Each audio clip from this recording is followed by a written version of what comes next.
Welcome back, fellow seekers of the shadows. You've tuned into Stories of Crime, the place where the veil between the mundane and the monstrous is brutally ripped away. Tonight, we aren't just reading a report. We are opening a file, marked top priority, tucked away in the darkest corner of the archives. We're going to step across that chalk line and peer into the void, where human nature meets its most terrifying extremes. In this hour, the street lights flicker, the shadows deepen, and the truth is often far more chilling than any fiction you could invent. Forget the heroes. Tonight, we focus on the villains. On the motives that curdle the blood, and the consequences that echo forever. So, dim the lights. Lock your doors. Take a deep, steadying breath, because once the story begins, there's no turning back. This is Stories of Crime. And the case we're unfolding tonight is Carmen. The Wolf and the Sheep, a Fatal Attraction. Imagine, for a moment, a sun-drenched landscape, rugged and wild, where the very air thrums with an untamed energy. It's a place where passion burns hot and fast, where destinies collide with the force of a bull charging into an arena. This is the world of Carmen, a narrative so potent it has captivated audiences for centuries, not just as an opera or a novella, but as a searing exploration of desire, freedom, and the ultimate, often brutal, cost of both. In our journey through this iconic tale, particularly in this chapter, The Wolf and the Sheep, a Fatal Attraction, we delve into the primal dance between predator and prey, between the irresistible allure of the wild and the domesticated heart yearning for a connection it cannot truly possess. This isn't merely a story of seduction, it is a profound psychological study of human nature at its most raw and uncompromising. We witness the magnetic pull that draws two disparate souls together, a pull so strong it inevitably leads to a devastating collision. The wolf here is not just a character, it is a force of nature, an embodiment of absolute liberty, a refusal to be caged, to be tamed, to be owned. And the sheep, initially an innocent, a guardian, a symbol of order, finds himself hopelessly entangled, his world, his very essence, irrevocably transformed by the encounter. This chapter, The Wolf and the Sheep, lays bare the intoxicating danger of forbidden desire, the perilous journey into the heart of another's unyielding independence, and the tragic consequences when one attempts to domesticate the wild. It's a story that asks us to confront uncomfortable truths about our own desires for control, our yearnings for freedom, and the fine, often invisible, line between love and destruction. Prepare to explore a narrative where attraction is not just an emotion, but a destiny, a force that pulls, twists, and ultimately shatters.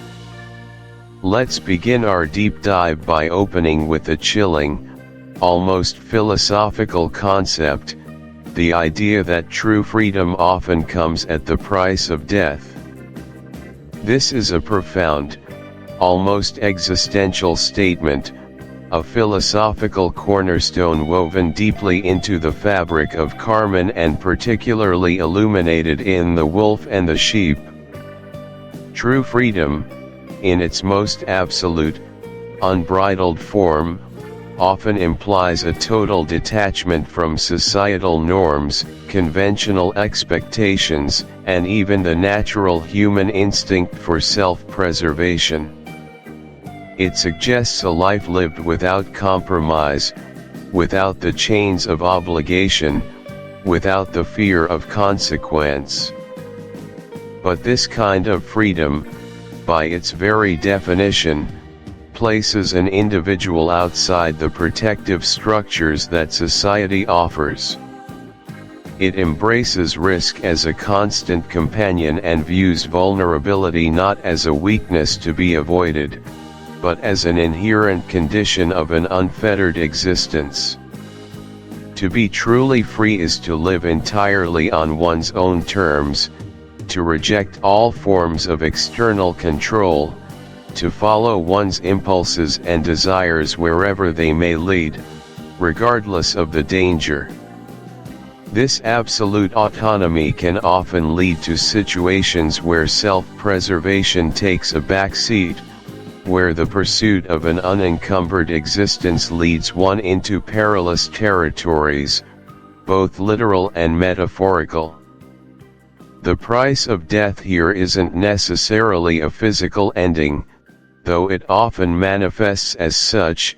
It can also be the death of one's former self, the sacrifice of comfort, security, or even love, all in the service of an uncompromising ideal of liberty.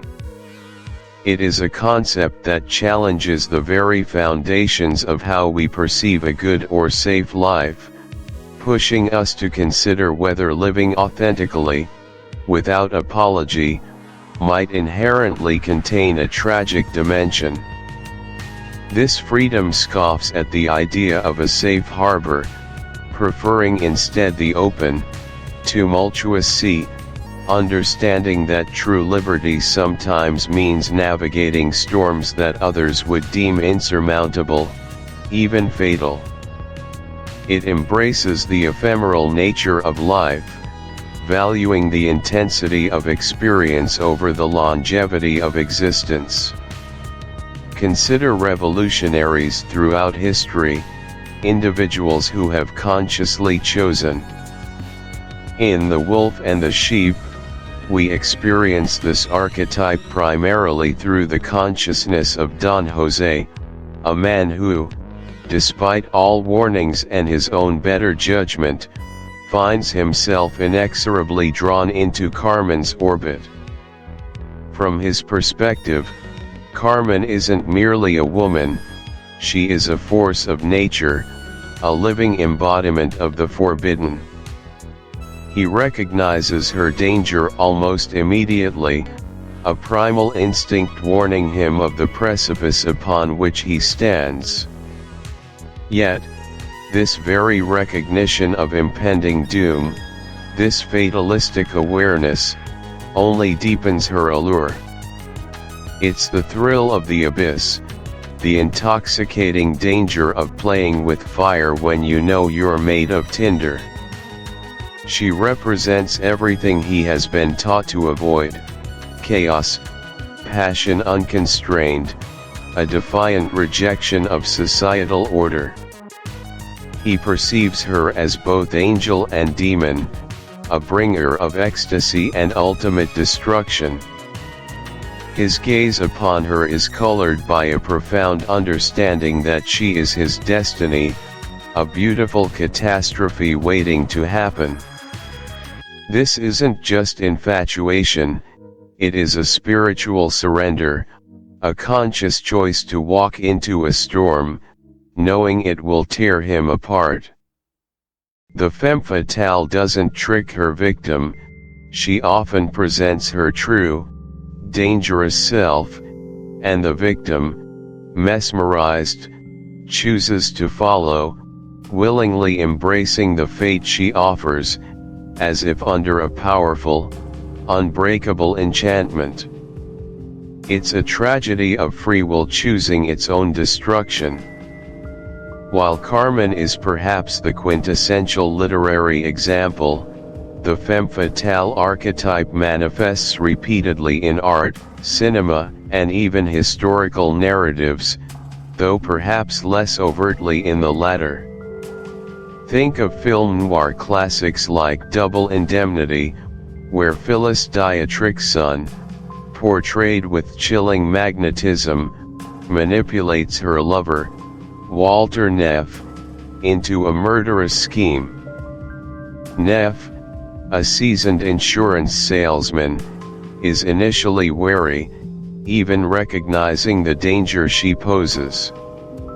He sees the femme fatale quality in her eyes, the dangerous glint that promises both illicit pleasure and inevitable ruin. Yet, he is drawn in, slowly but surely, becoming complicit in her dark designs, fully aware that his path with her can only end in disaster, likely death, or imprisonment. He narrates his own downfall, a man recounting his self-inflicted demise, a poignant testament to the femme fatale's power to compel even a man who knows better. Another example, perhaps more abstract, is the allure of certain dangerous ideologies or lifestyle choices. Imagine someone drawn to a charismatic leader of a cult, despite internal alarm bells and external warnings from friends and family. The leader, in this analogy, acts as a femme fatale, offering a seductive vision of belonging or enlightenment, even while the rational mind, the man who knows he is doomed, senses the destructive path ahead. The appeal of the forbidden, the promise of an intense, transformative experience, even if it leads to personal destruction, becomes irresistible. It's the seductive pull of something that promises absolute change, even if that change leads to one's undoing. This archetype isn't limited to gender, it's about the irresistible pull of a destructive force. Understanding the femme fatale archetype, particularly through the eyes of a doomed man, is vital because it explores profound psychological truths about desire, self-destruction, and the magnetic power of the dangerous unknown. It forces us to confront the irrational aspects of human attraction, why we are sometimes drawn to what we know is bad for us, why we willingly embrace paths that promise pain alongside pleasure. This archetype serves as a powerful cautionary tale, not just about deceptive women, but about the seductive nature of extreme experiences and the relinquishment of personal agency in the face of overwhelming desire. It questions the very notion of choice when confronted with such potent forces. Don José's narrative arc becomes a mirror, reflecting our own vulnerabilities to powerful, sometimes destructive, attractions. It matters because it illustrates how easily logic and self-preservation can be overridden. The ability to love without possession is often seen as a mark of maturity and genuine respect for another's personhood.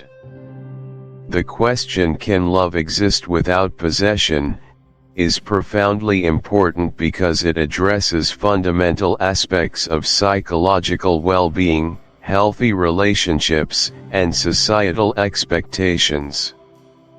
Our understanding of love is often deeply intertwined with concepts of exclusivity, ownership, and security, often leading to jealousy, control, and ultimately, unhappiness. By forcing us to dismantle these assumptions, Carmen invites us to envision a more expansive, more liberating form of love. It matters because it directly impacts personal freedom and the emotional health of individuals within a relationship. A love based on respect for autonomy allows both partners to flourish, to pursue their passions, and to maintain their individual identities. A possessive love, conversely, often stifles growth, breeds resentment, and can lead to toxic dynamics where one person feels trapped and the other feels constantly threatened.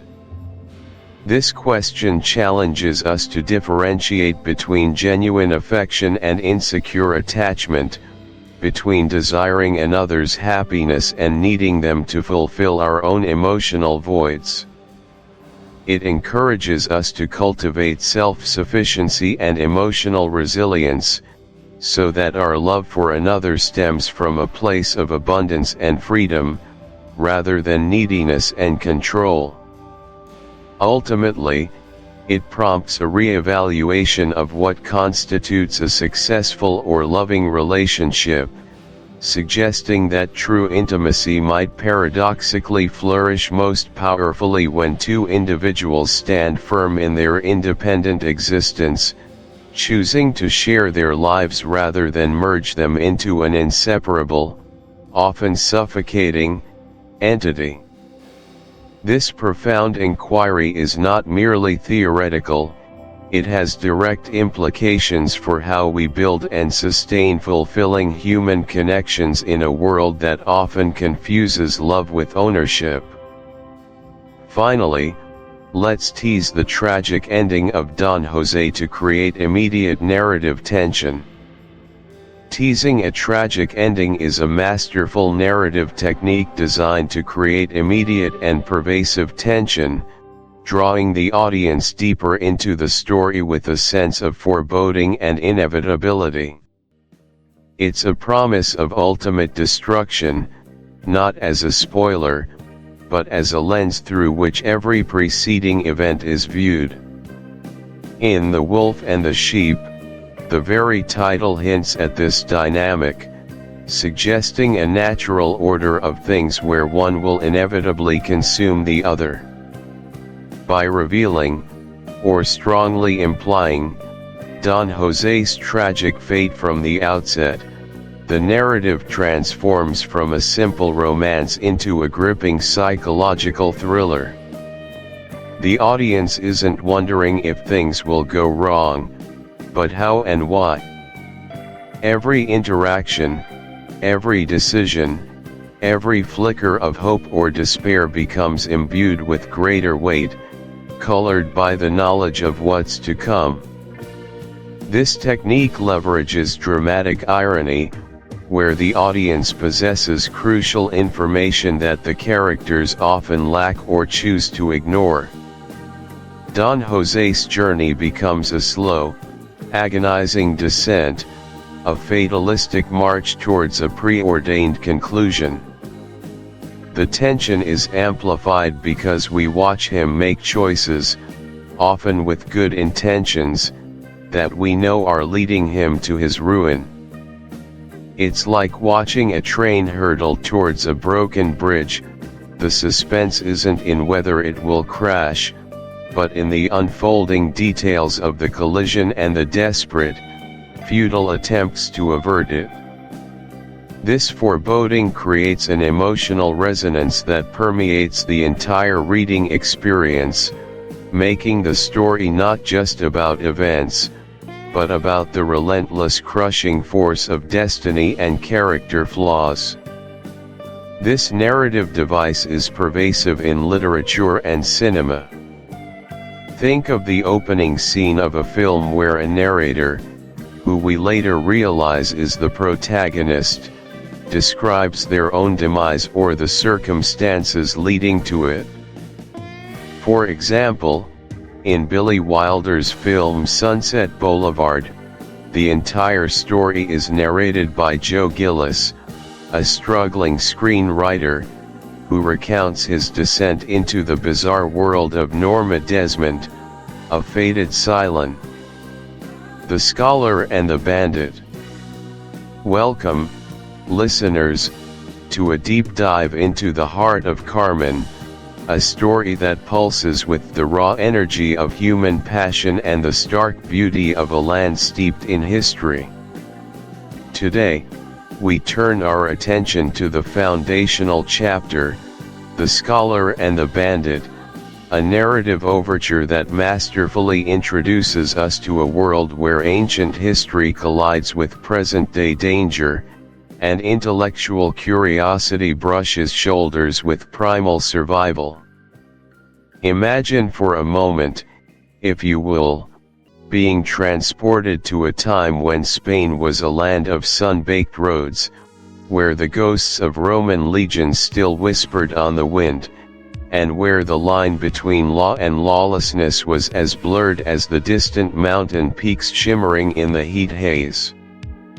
This isn't merely the opening of a classic novella, it's an invitation to experience the very genesis of a legend, the initial spark that ignites a conflagration of fate. Our narrator, a learned French archaeologist, is on a quest for the echoes of a forgotten battle, but what he finds instead is a living, breathing testament to the untamed spirit of Andalusia, personified in the figure of a notorious bandit.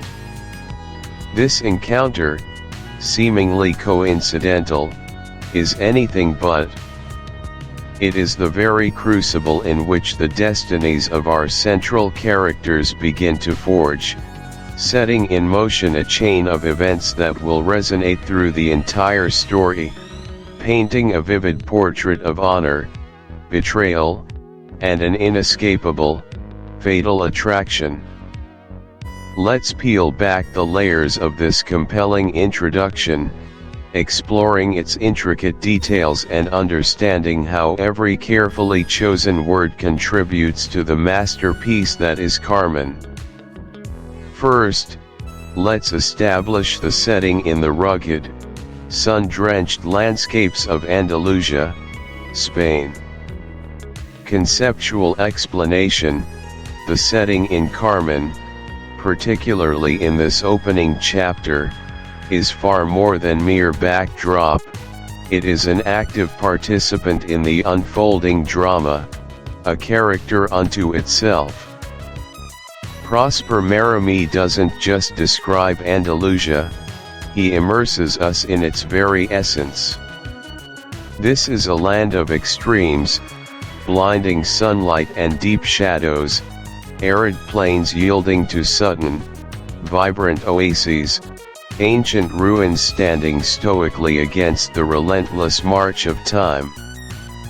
The ruggedness of the landscape mirrors the ruggedness of its inhabitants, their resilience, their passion, and their capacity for both great loyalty and intense violence. It's a place where history feels tangible, where every rock and gnarled olive tree seems to bear witness to centuries of human struggle and triumphs.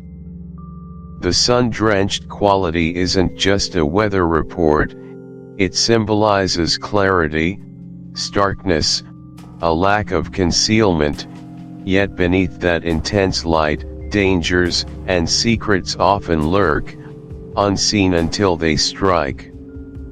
It's a land of sharp contrasts, much like the characters who will inhabit it.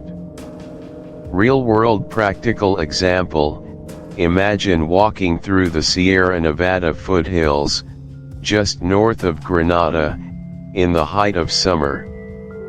The air is thick with the scent of wild herbs, thyme, rosemary, baked by the incessant sun.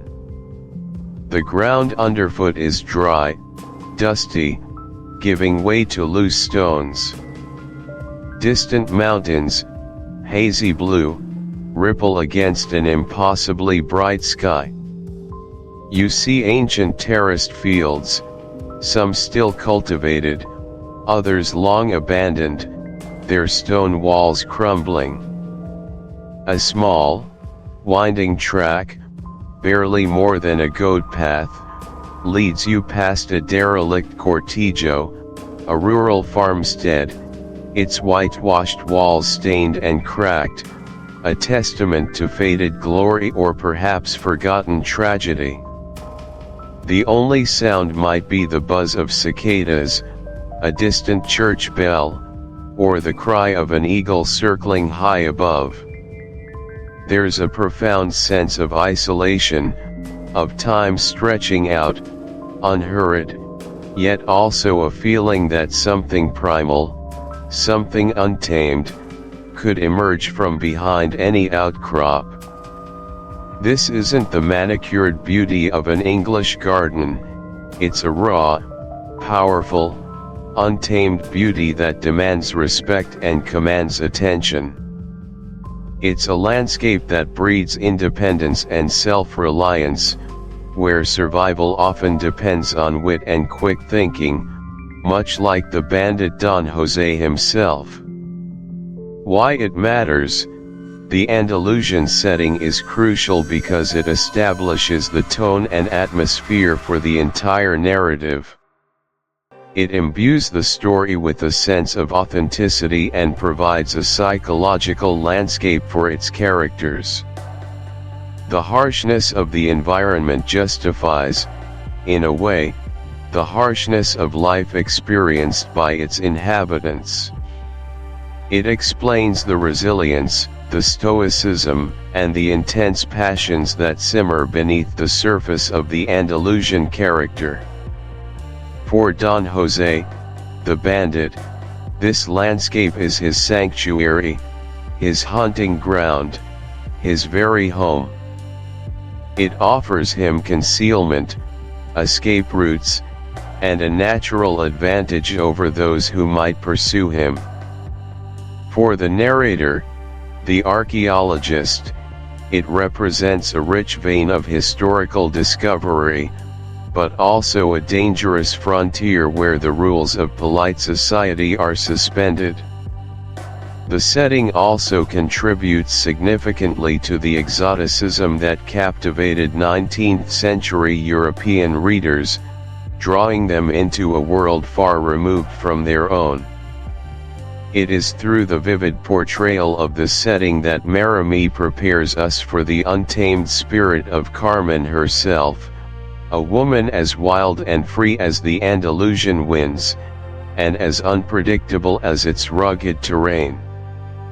Without this deeply embedded sense of place, the motivations and actions of the characters would feel less grounded, less inevitable, and the tragic arc of the story would lose much of its compelling power. The landscape is not just where things happen, it shapes what happens and how it happens. It is an encounter between two vastly different worlds converging at a crucial moment, poised on the edge of revelation and potential conflict. The stream, which should represent tranquility, becomes a crucible for this initial, silent standoff. Real-world practical example: imagine you are hiking in a remote, wild area, perhaps a national park far from any trails. You stop by a small, clear stream to refill your water bottle, enjoying the quiet solitude. As you bend down, you notice a figure upstream, partially concealed by dense foliage. They are not dressed like a typical hiker, their clothes are worn, perhaps a little ragged, and they move with an unusual stealth, their eyes constantly scanning the perimeter.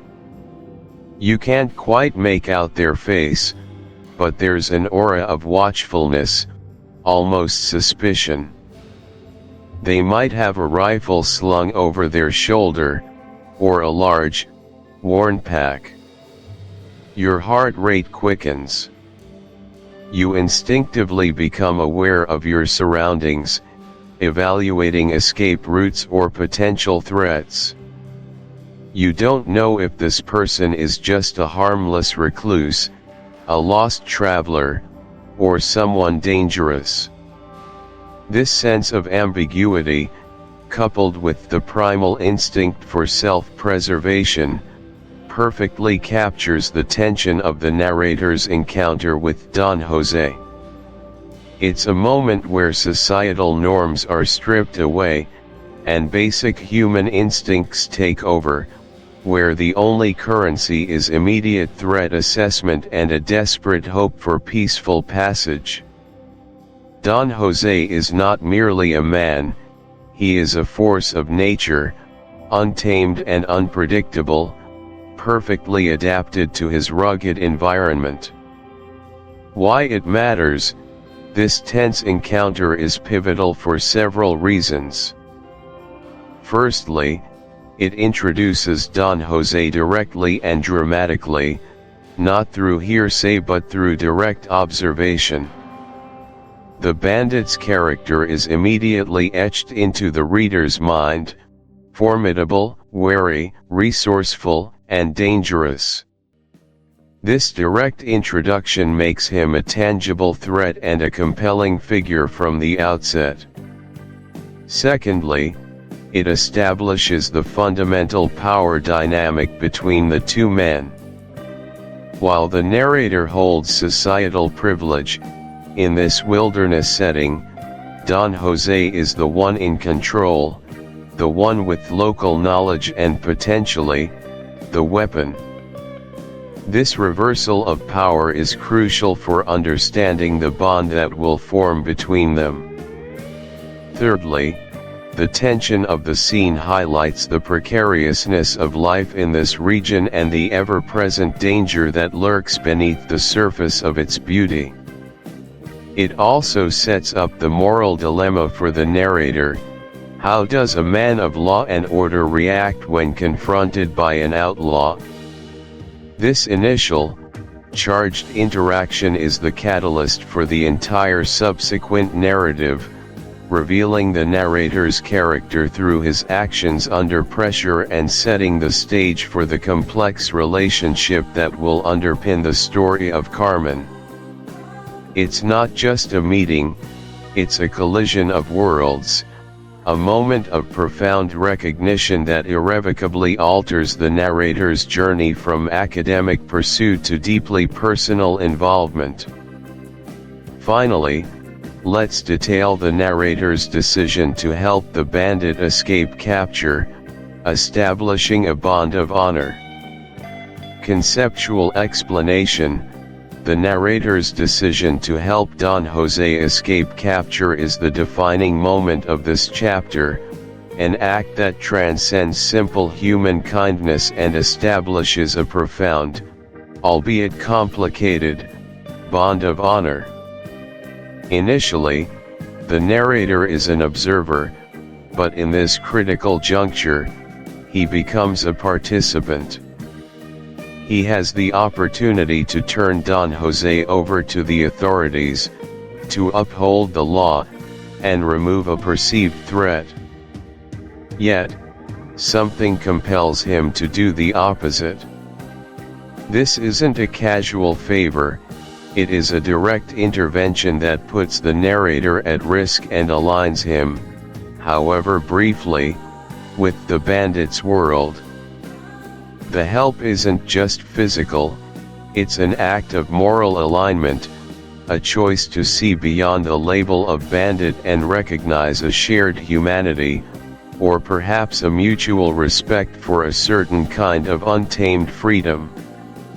This act of assistance creates a debt, an unspoken understanding that will bind the two men together in surprising ways and become. You are a dedicated archaeologist, committed to scientific discovery, and suddenly you stumble upon not ancient ruins, but a living, breathing, dangerous human being, a notorious bandit, no less, wounded and vulnerable. What is your immediate emotional reaction? Is it fear? Curiosity? A sense of moral obligation? How do you reconcile your academic quest with the immediate, pressing reality of a human life in peril? Would you have made the same decision to help Don Jose escape?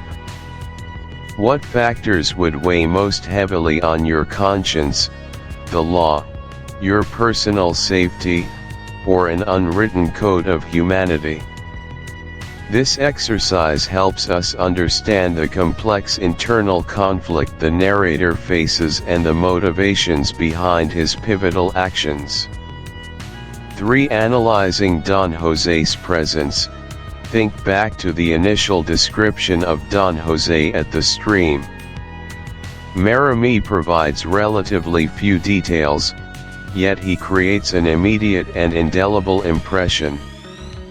What specific elements of his appearance, demeanor, or surroundings contribute to his instant recognition as a notorious bandit? Was it his clothing, his weapon, his watchful eyes, or perhaps the way he carried himself, an aura of self-reliance and danger?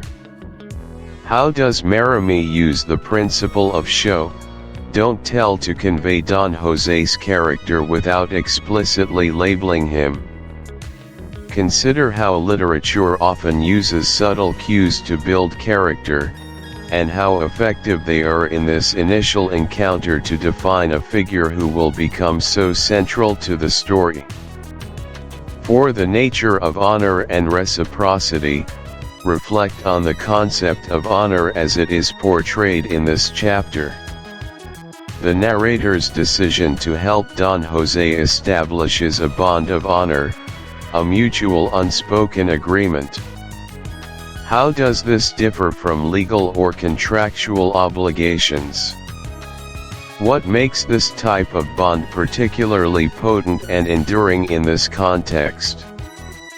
Consider how acts of reciprocity, giving and receiving help, shape human relationships, especially in societies where formal institutions might be less reliable.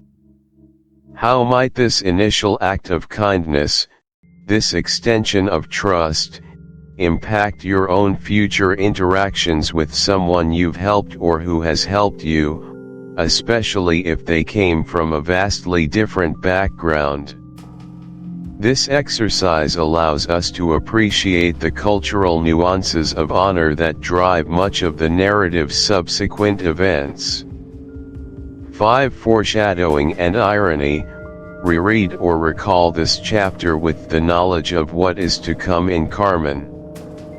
Can you identify any subtle hints or instances of foreshadowing that, in retrospect, point towards the tragic destiny of Don Jose and Carmen? Is there any irony in the narrator's initial quest for the Battle of Munda, only to stumble upon a living, breathing drama of personal conflict and passion that will prove far more consuming? Consider how Marami masterfully crafts this opening to lay the groundwork for a deeply emotional and violent narrative, even while presenting it through the eyes of a seemingly detached scholar. How does the calm, academic beginning contrast with the tempestuous events it subtly predicts? These mental exercises are not just about analysis, they are about cultivating empathy, enhancing your imagination, and deepening your appreciation for the artistry of storytelling. Take your time with them, let the ideas marinate, and allow yourself to be fully immersed in the world of Carmen. This kind of active engagement will undoubtedly enrich your entire listening experience. Chapter 1: The Witch of Córdoba. Welcome, discerning listeners, to a truly immersive journey into the very soul of a literary masterpiece, Prosper Marami's Carmen. Today, we don't merely read, we delve, we excavate, we unravel the intricate threads of Chapter 1, The Witch of Córdoba. This chapter is not merely an opening act, it is the very genesis, the primordial spark from which an entire tempestuous narrative ignites. Imagine, if you will, the scorching, ancient heat of Andalusia in the 19th century, a landscape steeped in a history as rich and complex as its sun-baked earth. Córdoba, our initial setting, is not just a city, it is a tapestry woven from Roman grandeur, Moorish mystique, and the fervent spirit of Spain. Its narrow, winding streets, redolent with the scent of orange blossoms and ancient stone, echo with centuries of whispers and forgotten tales. This is the stage upon which our unsuspecting narrator, a French scholar, a man of meticulous intellect and profound academic curiosity, first sets foot. He arrives, seeking the quiet contemplation of archaeological sites, the measured truths of history, and perhaps, a detached intellectual adventure. He is a man of the Enlightenment, of reason, and order, venturing into a world that pulsates with an almost pagan vitality, a place where logic often bows to passion, and where the echoes of ancient superstitions still hold sway. Our narrator, a detached observer by profession, finds himself on the precipice of an encounter that will irrevocably shatter his carefully constructed world. This chapter is a masterclass in atmospheric immersion, building a sense of foreboding beauty, a sweet poison that begins to seep into the scholar's rational mind from the very first page. Marame's prose here is like the Andalusian sun itself, initially warm and inviting, but capable of blinding intensity and relentless heat. We are introduced, not just to a woman, but to a force of nature, a living embodiment of the untamed spirit of Spain. Carmen, the eponymous figure, makes her debut here, not as a character in a drama, but as a myth made flesh, a harbinger of irresistible desire and inescapable doom. The Witch of Córdoba is an apt title, for it immediately signals that we are stepping into a realm where the ordinary rules do not apply, where enchantments are real, and where destiny, once glimpsed in the eyes of a stranger, begins its inexorable march. Prepare to be irrevocably drawn into her orbit, for the spell she casts in this foundational chapter will resonate through every beat of this timeless, tragic story. This is where the journey truly begins, a descent into the intoxicating, perilous heart of human passion and fate.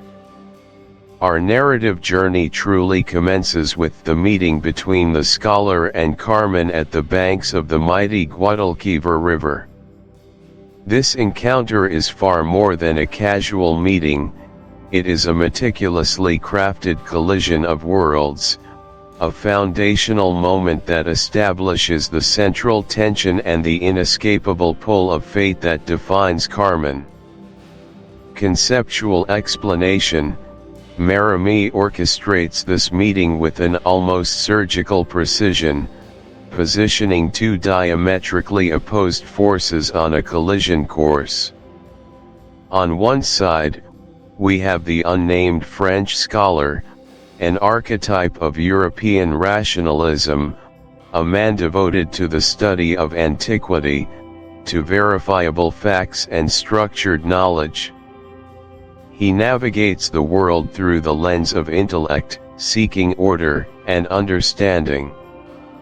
On the other, Carmen emerges, a vision of raw, untamed nature, embodying the spontaneous, the instinctive, and the profoundly enigmatic. Their meeting at the Guadalquivir is intensely symbolic. The river itself, an ancient artery of Spain, has witnessed centuries of human drama, trade, conquest, and passion. It is a symbol of life, flow, and unpredictability, reflecting the very essence of Carmen. For the scholar, who arrives seeking archaeological remnants and historical texts along its banks, he instead stumbles upon a living, breathing relic of human nature that defies all his academic frameworks. Carmen is not a fragment. One day, while working near a known, stable fault line, they witness a sudden, unpredictable shift in the earth.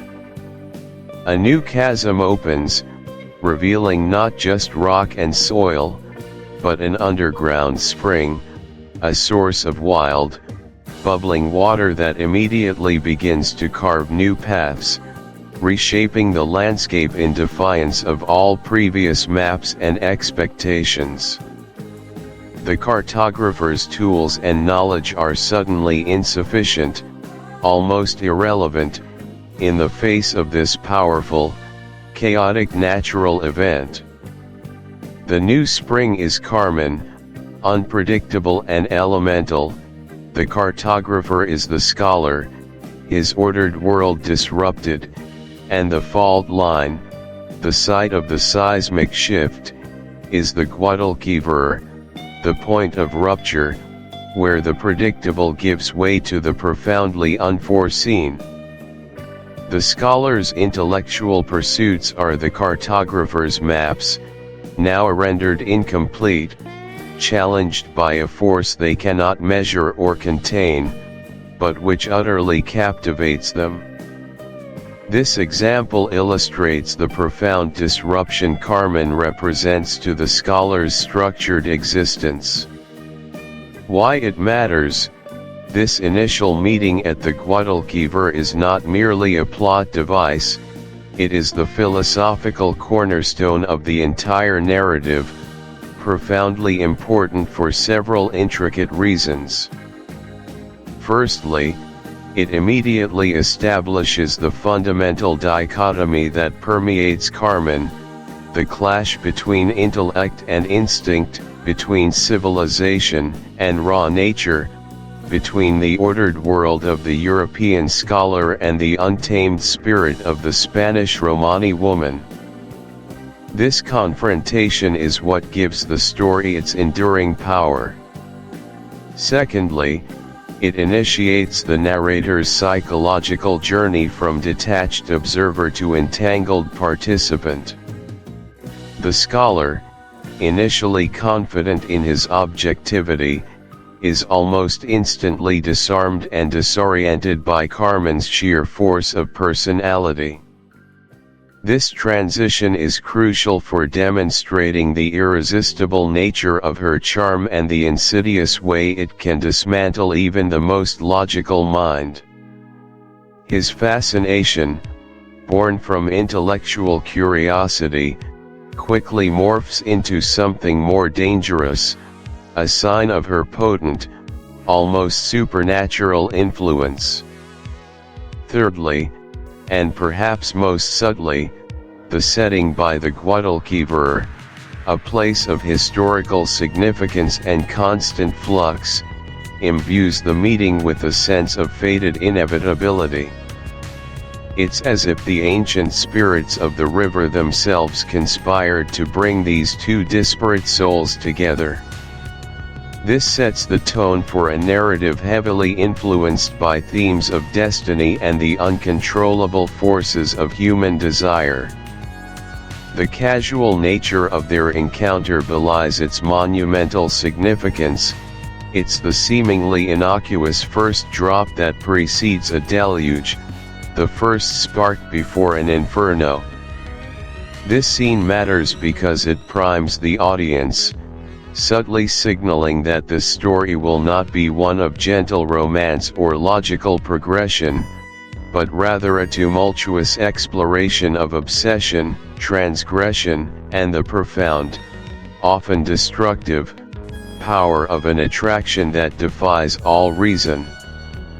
It is the moment the narrative's gravitational pull exerts its first, undeniable force, pulling both characters, and indeed the listener, into an orbit from which there may be no escape.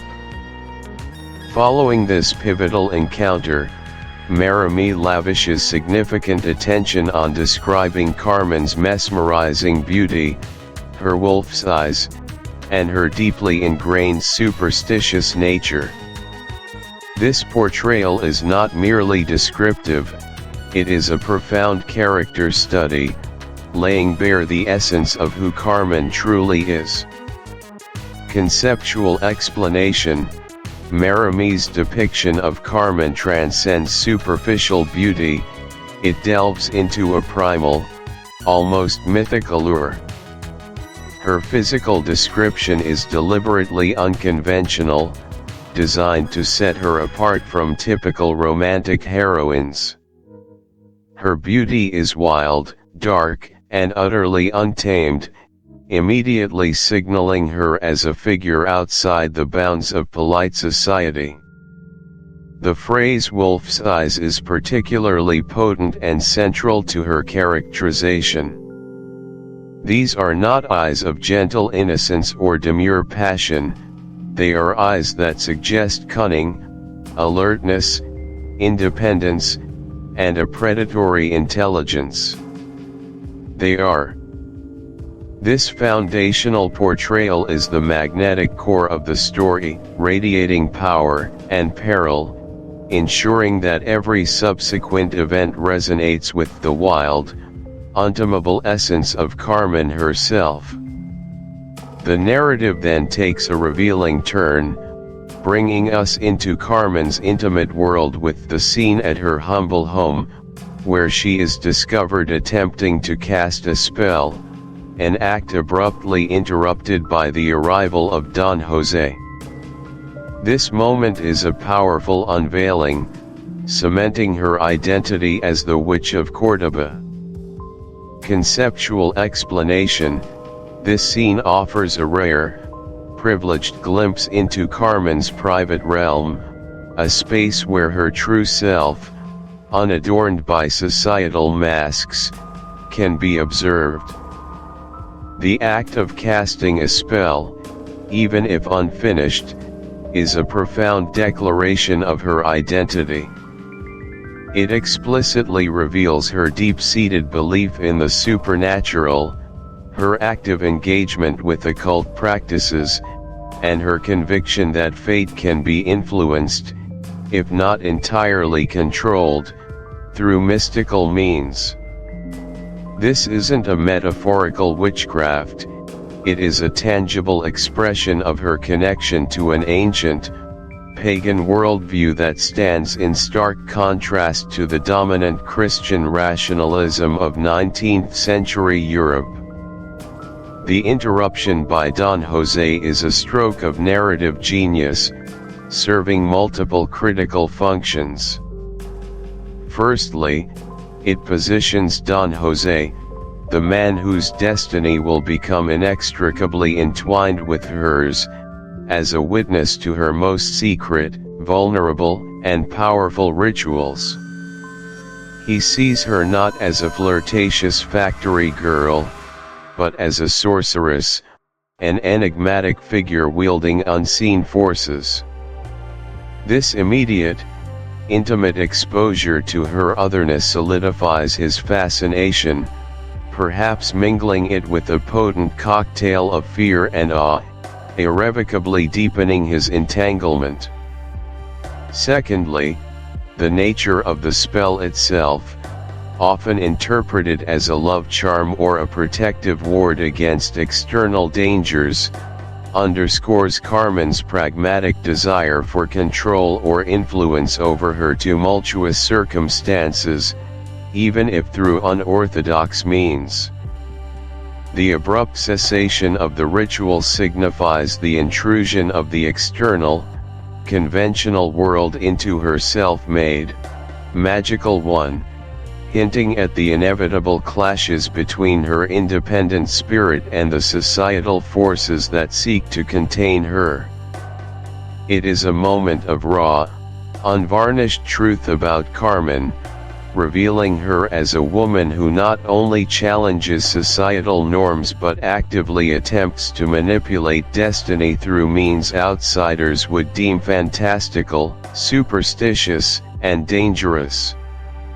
Real-world practical example: imagine a charismatic, fiercely independent street artist, celebrated for their vibrant, enigmatic murals that appear overnight in unexpected urban locations. Their public persona is one of rebellious creativity, but beneath that, they are a meticulous planner. One night, a city official, known for their rigid adherence to bylaws and urban planning, happens upon the artist in a deserted alley. The artist isn't painting; instead, they are meticulously placing offerings at a makeshift shrine, burning incense, and chanting softly in an ancient, forgotten dialect, seeking inspiration or protection for their next audacious project. The official, representing the world of rules and rationality, witnesses this profoundly personal and revealing ritual, a secret spiritual practice that underpins the artist's public, seemingly spontaneous, acts. The official's perception of the artist is forever altered, realizing there is a deep, mystical wellspring behind the superficial defiance. The muralist's public art is Carmen's outward charm, the secret ritual is her spell casting, the city official is Don Jose, the unwitting observer, and the alley is her private, unconventional home. This scenario highlights how an accidental glimpse into a private, deeply held, and unconventional belief system can profoundly alter one's understanding and relationship with another person, imbuing them with a new layer of power and mystery.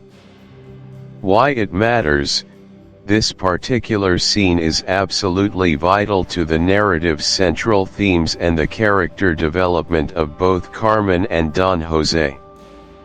A young, idealistic journalist is assigned to write a profile on this individual, initially captivated by their public image. During a private interview, the journalist notices a striking, distinctive pen, known to be a valuable, rare antique, subtly tucked into the philanthropist's breast pocket. It is identical to one reported stolen from a small, struggling museum just weeks prior, a theft that devastated the museum's limited collection. The journalist, initially admiring, is suddenly confronted with an unsettling discrepancy: the public persona of virtue versus the private evidence of a transgression.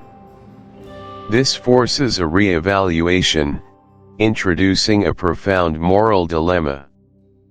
The stolen pen is the gold repeater watch, the philanthropist is Carmen, charming and captivating, and the journalist is the narrator, whose perception is shattered by a concrete, undeniable act of moral ambiguity. This scenario mirrors the narrator's experience perfectly: the initial enchantment with Carmen, followed by the cold, hard fact of the missing watch, challenging his perception and introducing a profound moral complexity that complicates all subsequent interactions and judgments. Why it matters: the theft of the gold repeater watch is an utterly essential turning point in Chapter 1, its significance reverberating throughout the entire narrative. Firstly, it brutally shatters any lingering illusions the narrator might have entertained about Carmen's inherent goodness or innocence, moving her irrevocably beyond the realm of mere exotic beauty. This is the moment when her captivating witch persona collides with the undeniable reality of her as a thief. It forces the narrator, and crucially, the listener, to confront the uncomfortable, yet compelling, truth that alluring charisma and an independent spirit can be inextricably intertwined with actions that are, by any societal measure, immoral or illegal. This complexity is what defines Carmen as an enduring literary figure. She is not a simple villain, nor a pure heroine, but a profoundly human, deeply flawed, and utterly captivating individual who operates on her own terms. Secondly, this act of theft introduces, with stark clarity, the theme of moral relativism that lies at the heart of Merimie's work. Carmen exists outside the conventional ethical framework, guided by her own immediate needs and desires, unburdened by guilt or societal judgment. This matters because it challenges the audience's own moral compass, inviting us to be simultaneously repulsed by her actions yet undeniably drawn to her fierce autonomy and charisma. This tension between attraction and moral judgment is what makes Carmen such a timeless and compelling narrative, forcing us to ask difficult questions about good and evil, love and obsession, and the boundaries of acceptable behavior. Thirdly, it serves as a powerful foreshadowing for Don José's own tragic descent. His subsequent entanglement with Carmen is fueled not just by love, but by a dangerous fascination with a woman who exists beyond societal constraints, a woman who lives by her own rules, even if those rules lead to ruin for those around her. The watch's disappearance is the initial, concrete step into the amoral wilderness that Carmen inhabits, a wilderness that will ultimately consume those who dare to follow her.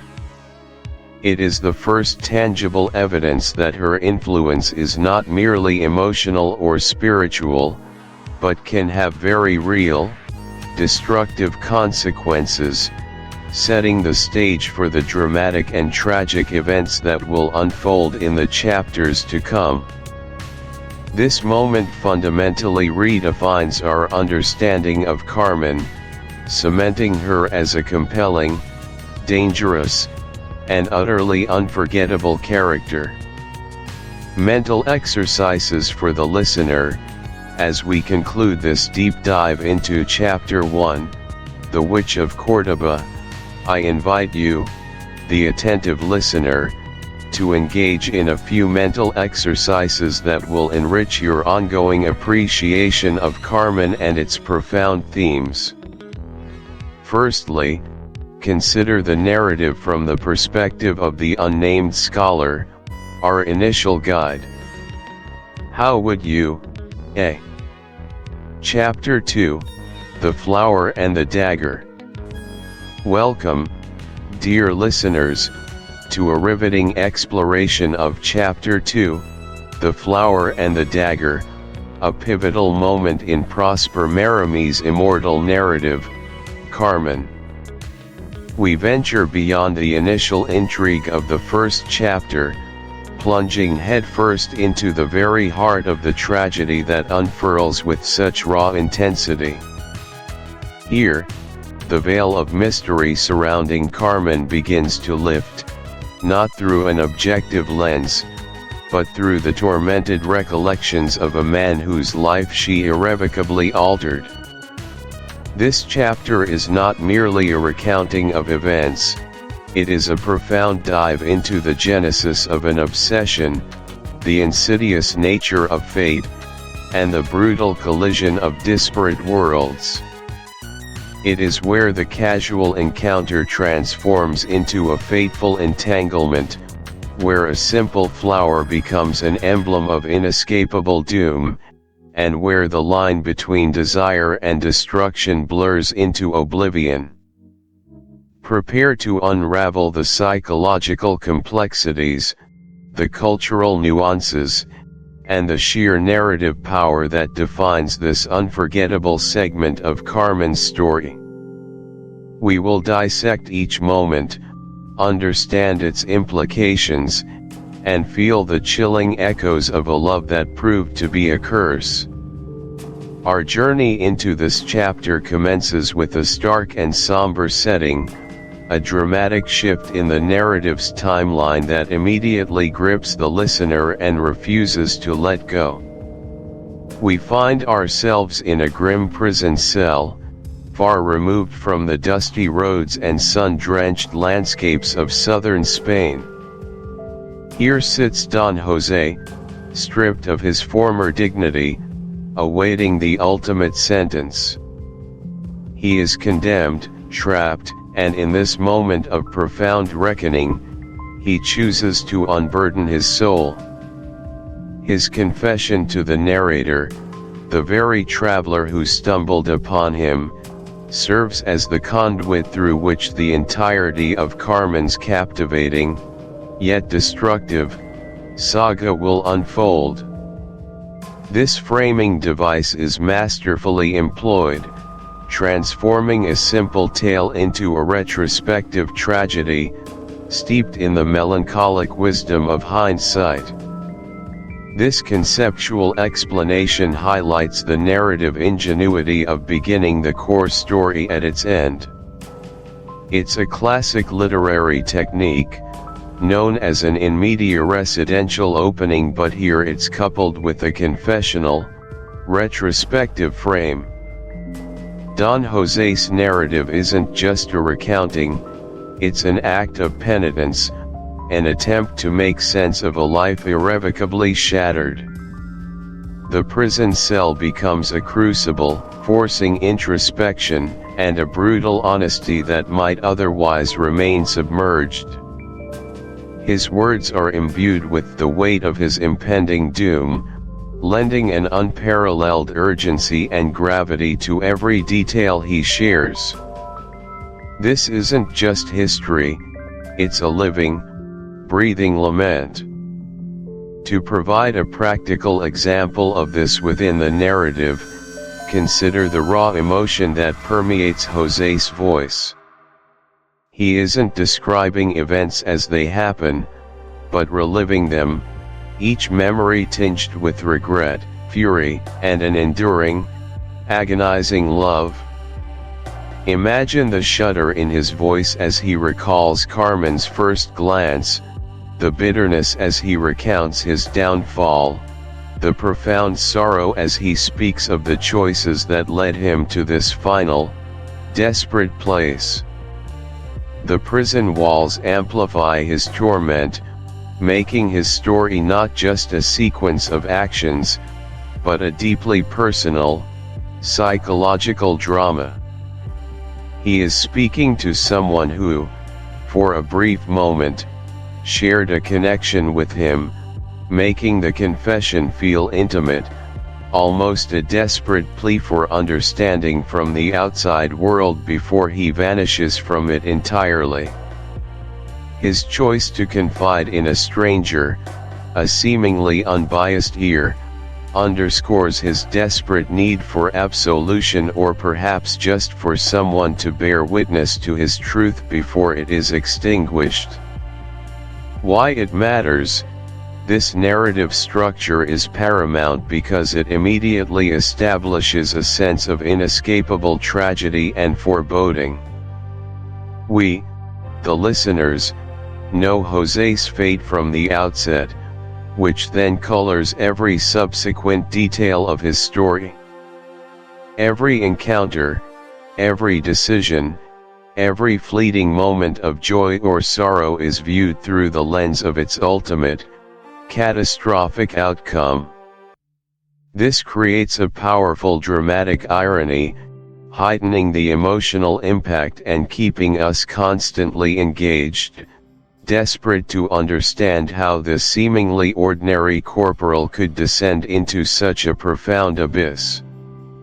It allows us to analyze not just the what but the how and why of his destruction, making his journey a cautionary tale rather than a simple adventure. Moreover, it casts Carmen in an even more formidable light. Her power over Jose is magnified by the knowledge of the havoc she wreaks on his life, elevating her from a mere character to a force of nature, an embodiment of irresistible, dangerous allure.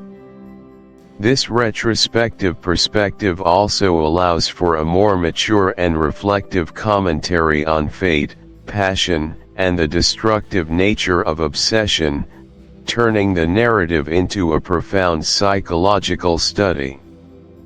The narrator's silent presence in the cell becomes our own, drawing us into the intimate confidences of a man on the brink, making us complicit witnesses to his undoing. With this grim preface established, Don Jose begins his story proper, transporting us back in time to his origins. He was not always a condemned man, but once a young corporal from the Basque country, a man of simple background, firm principles, and a disciplined military life. He was a Navarre, a son of a proud region, imbued with a strong sense of honor and tradition. His duties were routine, his future seemingly straightforward, untroubled by the unpredictable currents of illicit passion. It is in this context of order and predictability that fate, personified by Carmen, makes her shocking entrance. He was stationed at the tobacco factory in Seville, a bustling, chaotic place, a stark contrast to his own regimented existence. This factory, a symbol of industrialization and female labor, was a world away from the pristine, rural landscapes of his youth. And it is precisely here, amidst the noise and the workers, that his gaze falls upon her, Carmen, a figure of electrifying allure and unrestrained wildness. This initial encounter, brief and charged, marks the irreversible turning point in his life, the precise moment where his carefully constructed world begins to crumble. Conceptually, this section delves into the idea of predestination meeting free will. It reveals her dark, violent edge, her capacity for ruthlessness. This isn't just a woman, she is a survivor, capable of defending herself with lethal force. Secondly, it thrusts Jose into a position of direct responsibility for her, forcing a proximity that will prove to be his undoing. He is no longer just an observer of her allure, he is her captor, and therefore, paradoxically, the first link in her chain of influence over him. The factory, initially a backdrop for her seduction, now becomes the stage for her defiance and her subsequent capture, highlighting the rapid escalation from flirtation to confrontation. For a practical example, picture the scene's chaos and the abruptness of the violence. The monotonous clatter of factory work suddenly replaced by piercing screams and the clash of bodies. Jose, perhaps still reeling from Carmen's earlier glance, is abruptly called to restore order. He arrives to find not a petty squabble but a serious assault, a woman bleeding, Carmen standing defiant, her face unrepentant, perhaps even exhilarated by the altercation. The air would be thick with the smell of tobacco, sweat, and now, blood. The other women workers would be a mix of horrified spectators and shouting agitators. Carmen's arrest is not a quiet affair. She resists, her movements fluid and strong, her eyes flashing with a dangerous light. She might curse, she might laugh, but she certainly does not show fear or remorse. Jose is forced to personally supervise her apprehension, to touch her, to feel her struggling against his men, her wildness in his grasp. This physical proximity, under duress, further intensifies the already potent, unspoken connection between them. It is a forced intimacy born of conflict, yet it binds them more tightly than any gentle encounter ever could. Why it matters? This pivotal scene is crucial because it dramatically escalates the stakes and reveals Carmen's true, unvarnished nature. It demonstrates her capacity for violence, her disregard for social norms, and her inherent wildness. This isn't a demure beauty, she is a force to be reckoned with, dangerous and unpredictable. For Jose, it's a profound test of his discipline and principles. He is placed in a direct conflict between his duty as a soldier and the magnetic pull of this dangerous woman. Her arrest forces him into a position where he must interact with her directly, in a confined and controlled environment, paradoxically giving her an even greater opportunity to exert her influence. This event is not merely an incident, it is a critical step in the unraveling of Jose's ordered existence, marking the moment when his professional duty collides disastrously with his burgeoning, forbidden desire. It sets the stage for the ultimate seduction and escape, demonstrating that Carmen will always find a way to manipulate circumstances to her advantage, even when seemingly trapped. The violence establishes the underlying theme that passion, in Carmen's world, is often intertwined with aggression and a primitive struggle for survival.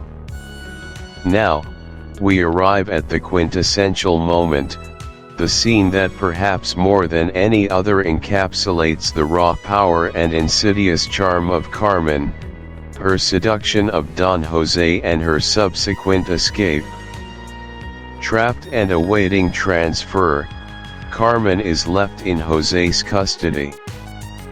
The setting is intimate, tense.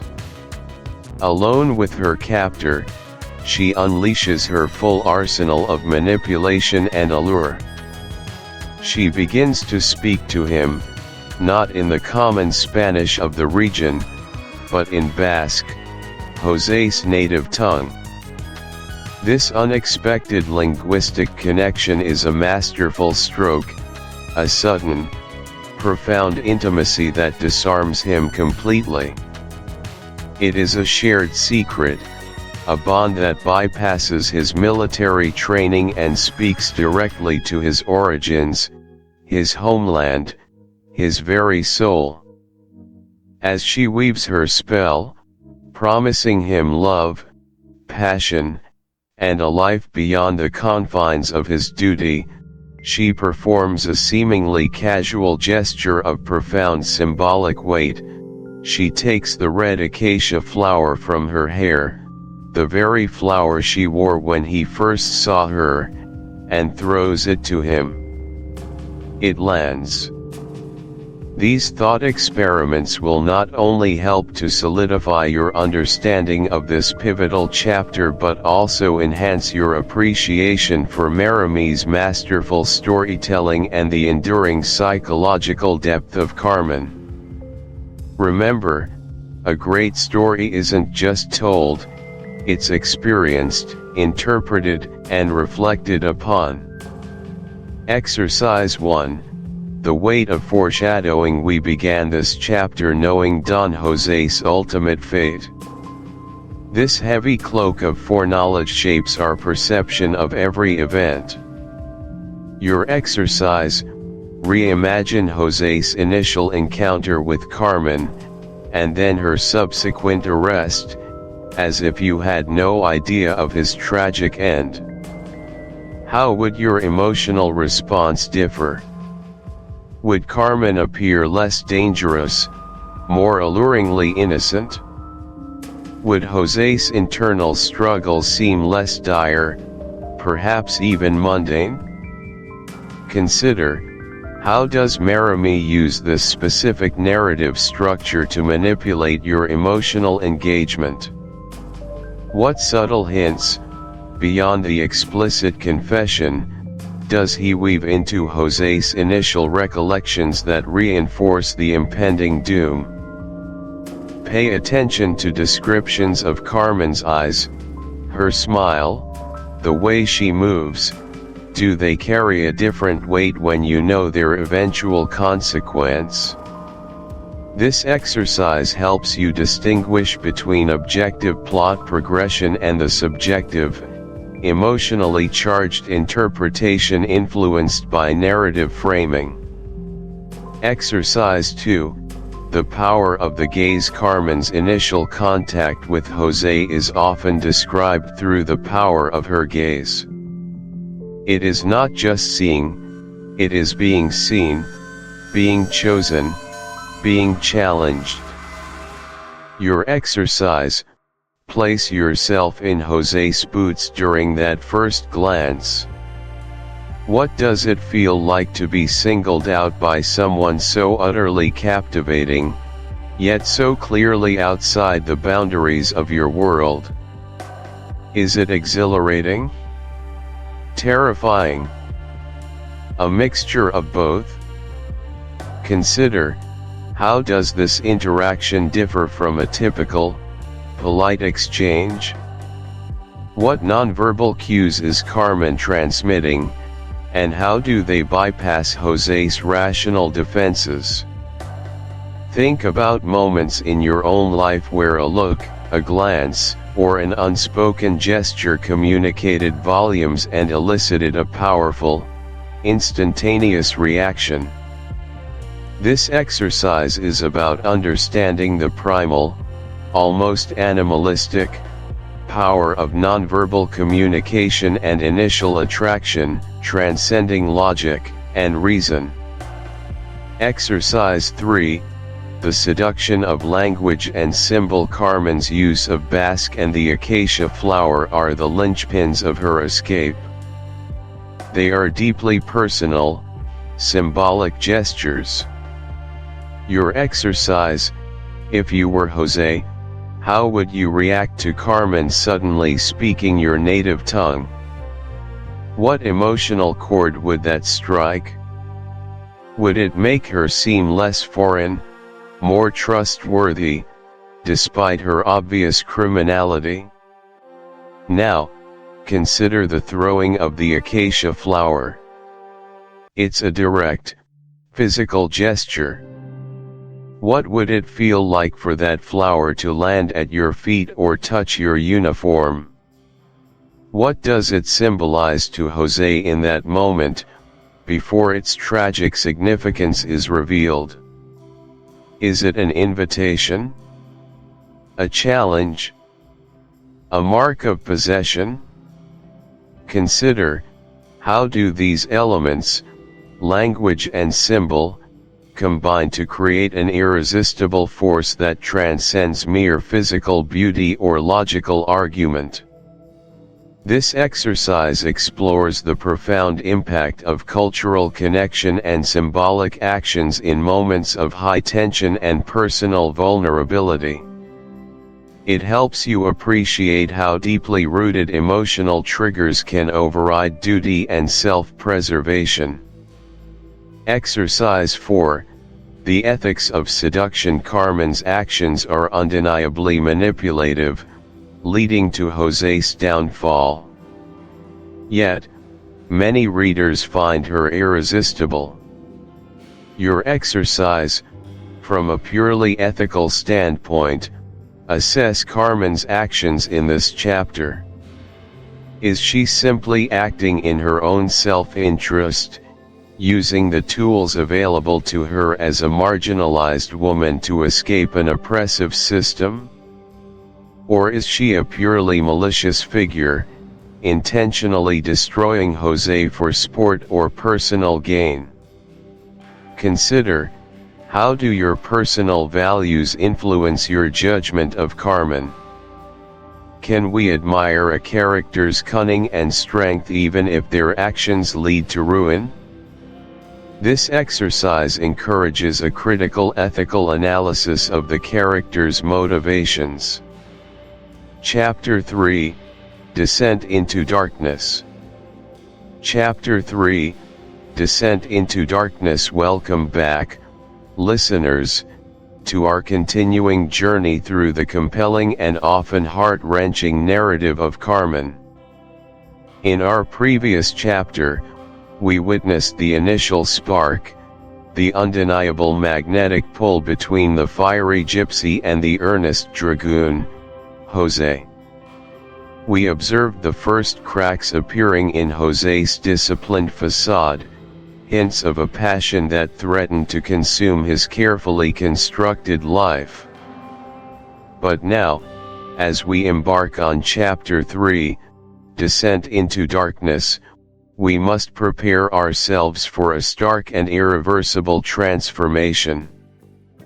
This is where Jose's path deviates entirely, where the choices he makes, driven by an escalating obsession, lead him down a perilous road from which there is no return.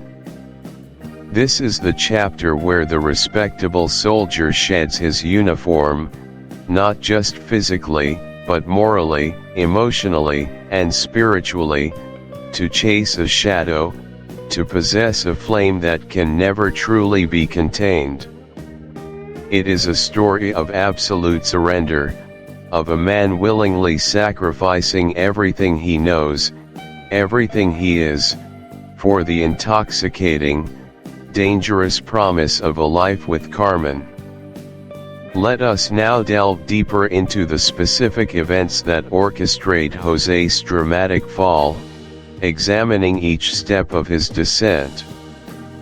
First, we must chronicle Jose's demotion, his subsequent imprisonment, and his ultimate desertion from the army. This sequence is far more than a simple narrative progression. It represents a profound erosion of identity, a brutal confrontation between duty and an all-consuming passion. Jose's initial transgression, allowing Carmen to escape after her knife fight, sets a chain of events into motion. He is not just losing his rank, he is systematically dismantling his former self, chipping away at the very foundations of his identity as a disciplined, honorable soldier. His initial leniency, born of an infatuation he could neither understand nor control, directly leads to his demotion from corporal to a common soldier and subsequently, to a period of incarceration. This punishment is meant to be corrective, a chance for him to reflect and reaffirm his commitment to his military oath. However, for Jose, the confinement only intensifies his longing for Carmen. The solitude allows his obsession to fester, morphing from a nascent attraction into an all-encompassing need. His ultimate desertion is not a spur-of-the-moment decision but the culmination of a series of escalating choices, each one making the path back to his old life more difficult, if not impossible. He sacrifices his reputation, his future, his very societal standing, choosing the uncertain, dangerous freedom that Carmen represents over the security and respect of his military career. To provide a real-world practical example of this kind of transformative erosion, consider the individual who sacrifices a stable, highly respected career, perhaps a successful doctor, a dedicated police officer, or a rising corporate executive for an illicit, passionate relationship that promises immense excitement but simultaneously jeopardizes every aspect of their established life. Imagine a seasoned detective, lauded for their integrity, who becomes romantically entangled with a key suspect in a high-profile case. Initially, they might just bend a rule, offer a warning, or subtly impede the investigation out of emotional attachment. This might lead to internal review, demotion, or even suspension. But if the obsession deepens, if the individual chooses to prioritize this illicit bond over their professional ethics and legal obligations, they might eventually abandon their badge, their pension, their entire professional identity to follow that person into a life completely outside the law, a life of uncertainty and danger. Each decision, from the minor compromise to the outright abandonment, is a step further away from their former self, making the return to their previous identity increasingly untenable. The comfort and predictability of their old life are systematically exchanged for the volatile, unpredictable pull of their new obsession. Why does this matter so profoundly within our narrative? This sequence, José's demotion, imprisonment, and desertion, is the true crucible of his transformation. It marks his definitive, unambiguous break from the respectable world and his irrevocable entry into the underworld. It is the moment he chooses Carmen over everything he once stood for, severing ties with his past, his family's expectations, and his own inherent sense of duty. This dramatic shift highlights the destructive, all-consuming power of obsessive love and reveals the devastating cost of defying societal norms for individual desire. It vividly illustrates how quickly a person can unravel, how their moral compass can spin wildly off course, when their core values are relentlessly challenged and ultimately overwhelmed by an external force as potent and alluring as Carmen's presence.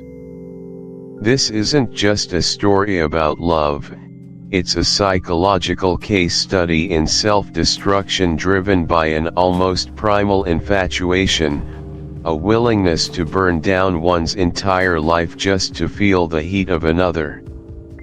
Next, we must illustrate his transition into the world of smuggling, a choice made purely to follow Carmen. José, stripped of his military pay, his uniform, and his former status, now faces the stark reality of survival. He needs a means to live, certainly, but far more critically, he needs a way to remain tethered to Carmen. Smuggling, then, is not merely a new occupation, it is the very environment Carmen inhabits, her natural habitat, the air she breathes. For José, it represents a complete plunge into an alien, dangerous world, a choice born out of desperation and absolute devotion. He transforms from a law enforcer, a guardian of order, into a willing, active participant in lawbreaking. This transition signifies his complete, unadulterated immersion into Carmen's world, an abandonment of his moral compass in favor of blind allegiance. He takes on a new identity, one that aligns with her reality, becoming a shadow of his former self, a man driven solely by the pursuit of Carmen. Consider a real-world parallel to grasp the depth of this transformation. Picture someone from a highly conventional, structured background, perhaps a former academic, a diligent civil servant, or a respected clergyman who, after losing everything due to a powerful, all-consuming, and perhaps scandalous attachment, finds themselves inexorably drawn into the shadow economy. This person, once bound by strict ethical codes and societal expectations, might find themselves involved in black market dealings, underground networks, or even petty criminal acts, not out of ideological conviction, but purely as a pragmatic necessity. Their primary motivation is not financial gain for its own sake, but rather to maintain proximity to the problematic individual they obsess over, and to simply survive within the new, precarious reality their choices have created. They may carry contraband, act as a lookout, or perform other tasks that slowly but surely erode any lingering sense of their former upright existence. This isn't a conscious embrace of villainy, but a gradual, desperate slide into a world they never imagined, propelled by an emotional tether they cannot, or will not, sever. Why is this transition into smuggling so critically important? It is precisely because it cements José's new, outlaw identity. He is no longer simply a disgraced soldier or a man suffering the consequences of a momentary lapse. He is now an active, knowing participant in criminal enterprise. This is the stage where he fully commits to a life outside the law, where his actions directly contradict every principle he once upheld. This willingness to debase himself, to engage in illegal activities, purely to remain. It represents an ultimate point of no return, a definitive, irreversible act that binds him wholly and entirely to the criminal world and, by extension, to Carmen. In this moment, he sheds the last vestiges of his former moral code, embracing unequivocally the persona of a dangerous outlaw.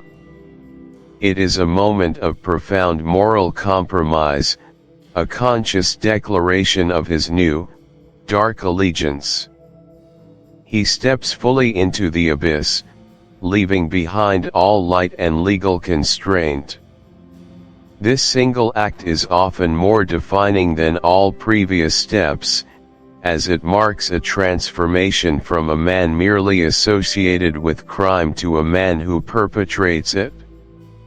To illustrate this with a visceral, practical example, imagine an individual who, up until this point, has only engaged in passive or relatively minor illegal activities, perhaps carrying contraband, acting as a lookout, or simply being present during illicit transactions.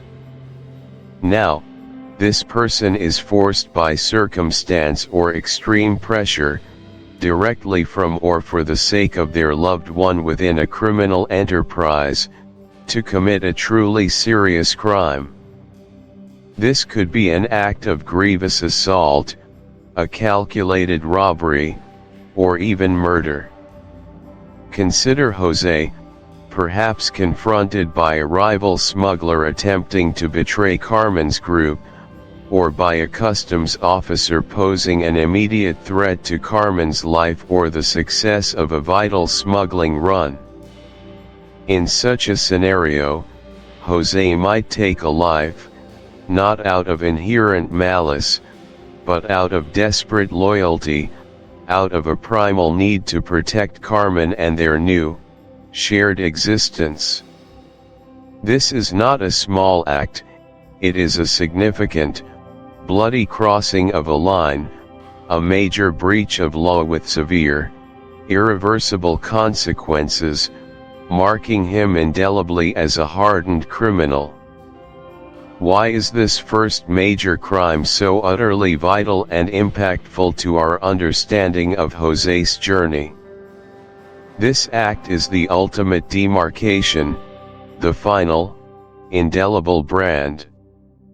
It is the precise moment José fully, unequivocally embraces his transformation. He is no longer just with the smugglers, he is one of them, an active, dangerous participant in their brutal world. This crime, especially if it involves violence, marks him as a true criminal in the eyes of the law, and crucially, within his own tormented consciousness.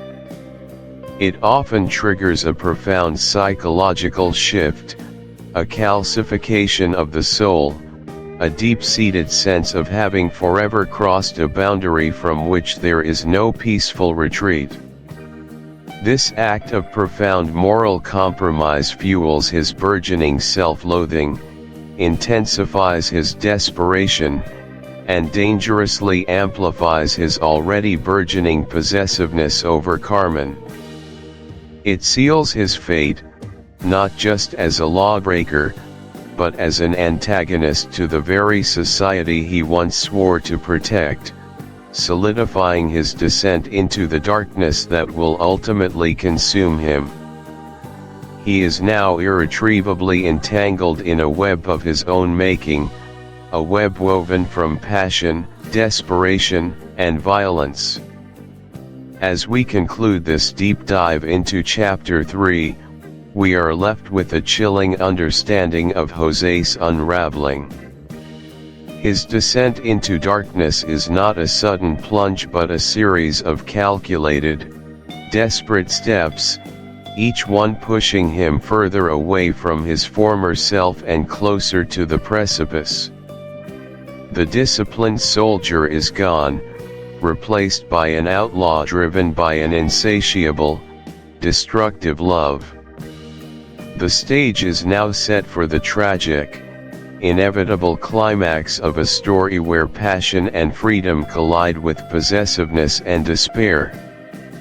The darkness has claimed José, and the consequences of his choices will reverberate through the remainder of our narrative. Thank you for joining me on this profound exploration. Chapter 4, The One-Eyed Husband. Welcome back to our continuing exploration of Carmen, a tale as scorching and inescapable as the Andalusian sun itself. In our last chapter, we witnessed Don José's complete immersion into Carmen's world, a world of shadows, illicit trade, and untamed passions, a world where the constraints of his past life as a corporal in the dragoons have been utterly stripped away. He has become an outlaw, a smuggler, a man redefined by love and transgression. But even in this newfound freedom, a dark cloud looms, a specter of ownership and a brutal reality that José has, until now, conveniently ignored, or perhaps, simply hadn't fully grasped. We are speaking, of course, of Carmen's existing husband. This chapter, The One-Eyed Husband, is where that inconvenient truth bursts forth, not as a whisper or a distant threat, but as a violent, undeniable force that irrevocably alters José's destiny, sealing his fate with a single, brutal act. It is a pivot point, a moment of no return, where love, jealousy, and the harsh code of the Romani collide with deadly force, pushing José further down a path from which there can be no redemption. This is not merely a subplot, it is the catalyst for the tragedy that defines the very core of the narrative, a crucible in which José's character is forged anew, but in a way that leads him further into moral desolation. Our journey begins with the introduction of Garcia, a figure whose very existence is a torment to José, a living embodiment of Carmen's past that José desperately wishes to erase. Conceptually, Garcia represents the undeniable, unyielding hold of Romany custom and the pre-existing ties that bind Carmen. He is not a mere obstacle to be overcome, he is a symbol of the wild, untamed nature of Carmen's world, a world where loyalties and relationships are forged in fire and maintained by a code often inscrutable to outsiders like José. Garcia, often referred to as the One-Eyed, is not just a character, he is a force, a brutal and possessive man, a professional smuggler with a fearsome reputation within their nomadic community. His physical imperfection, the missing eye, far from making him vulnerable, seems only to amplify his menacing presence, a testament to a life lived on the fringes, marked by conflict and survival. His very name evokes a sense of dread, a primal fear that resonates throughout the narrative, foreshadowing the violent confrontation that is destined to occur. He is the alpha male of Carmen's world, a role José, in his naive devotion, attempts to usurp. This conceptual understanding is crucial because it elevates Garcia beyond a simple rival. He is the embodiment of a world order that José must either submit to or violently overthrow, a world order that dictates a brutal pragmatism fundamentally at odds with José's romantic idealism. A practical example of Garcia's terrifying presence is evident not only in his direct interactions but also in the pervasive fear he inspires even in his absence. Consider the subtle shifts in Carmen's demeanor whenever his name is mentioned, the way she might briefly glance away, or a flicker of something unreadable crosses her face, a fleeting shadow of a past commitment. This is not necessarily fear of physical harm for herself, but a recognition of the immutable laws governing her life within her clan, laws that even her rebellious spirit acknowledges. When Garcia does appear, his mannerisms are sharp, his gaze unsettling, even with one eye. He carries himself with an air of unquestioned authority within the smuggler band, his words carrying weight, his commands rarely challenged. Imagine a scene where he enters a smoky tavern, the heavy wooden door creaking open, and the boisterous chatter inside dies down to a murmur, every eye tracking his movements, every conversation abruptly hushed. His questions are direct, his tone imperious, accustomed to immediate obedience. He might even direct a cold, assessing look at José, a look that conveys absolute ownership over Carmen, a challenge laid bare without a single explicit word, a silent declare. The air itself seems to thicken with unspoken threats, a silent drama playing out beneath the surface of seemingly casual interactions. Why does Garcia matter so profoundly to our understanding of the narrative? His significance extends far beyond being merely a plot device for a climactic fight. Garcia matters because he concretizes the profound cultural clash that defines José's tragedy. For José, a former soldier steeped in the rigid hierarchies and legalistic structures of Spanish society, the concept of a woman being married by Romani custom, yet seemingly free to pursue other relationships, is anathema, a complete contradiction of his ingrained moral code and his Christian upbringing.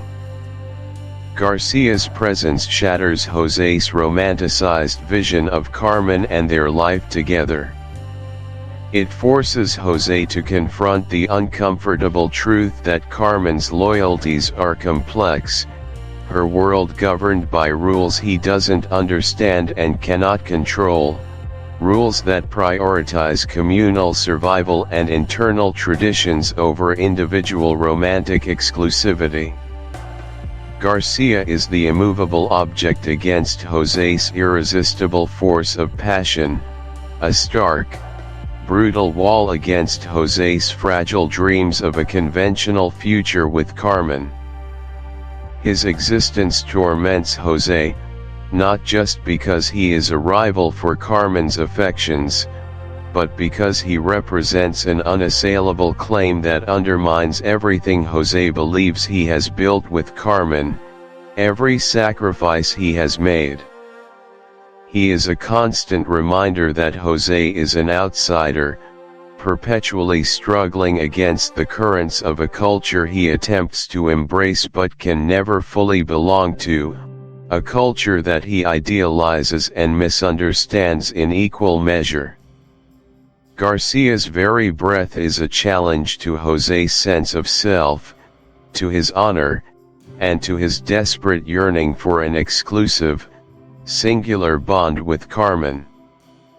His death, therefore, is not just a resolution to a love triangle, it is José's ultimate, irreversible plunge into the Romani world, an act that binds him to Carmen not by love, but by blood and a shared transgression, making him truly one of them, yet perhaps, more lost and isolated than ever.